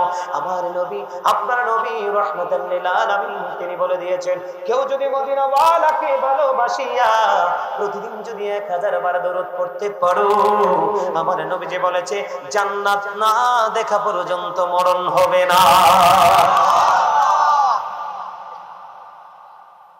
পৃথিবীর বুকে আপনি যত বেশি রাসূলকে ভালোবেসে দরুদ পড়বেন, আয় হাসরের দিন নবীকে তত বেশি কাছে পাবেন। নবী যার কাছে থাকবে তার কোনো বিপদ নাই। প্রশ্ন করা হলো, ইয়া রাসূলুল্লাহ, ইয়া হাবিবাল্লাহ, নবী গো, ও প্রাণের নবী, কিয়ামত কখন হবে গো নবী? আবার নবীজি বললেন, কিয়ামতের জন্য কি প্রস্তুতি নিয়েছো? ইয়া রাসূলুল্লাহ, কিয়ামতের জন্য কোনো প্রস্তুতি নিতে পারেনি, আল্লাহ এবং রাসূলকে ভালোবাসি। আবার নবীজি জানিয়ে দিলেন, তুমি যাকে ভালোবাসো তার সাথে তুমি থাকবা। জোরে জোরে সুবহানাল্লাহ। দয়া করে আমার চেতাইয়েন না আপনারা। 365 দিনে এক বছর। কত দিনে? ঠিক 365টা দিন যেমন আছে, 365টা রাতও আছে। আমি এত কষ্ট করে ওয়াজ করতেছি, এত দূর থেকে এসে। আমার বাড়িটা বাংলাদেশের লাস্ট বর্ডার, কুমিল্লা জেলা। আমার বাড়ির পরেই হিন্দুস্তান, তার কাটার বেড়া। আমি কিন্তু দেখতে পাইতেছি অনেকে ভোট খাইতেছেন। আমি কিন্তু দাঁড় করাবো, ঠিক দাঁড় করাবো। আমি বেড়া হয়েছি সুটটা, খুলি শুধু গিটটা। কথা বুঝেন নাই?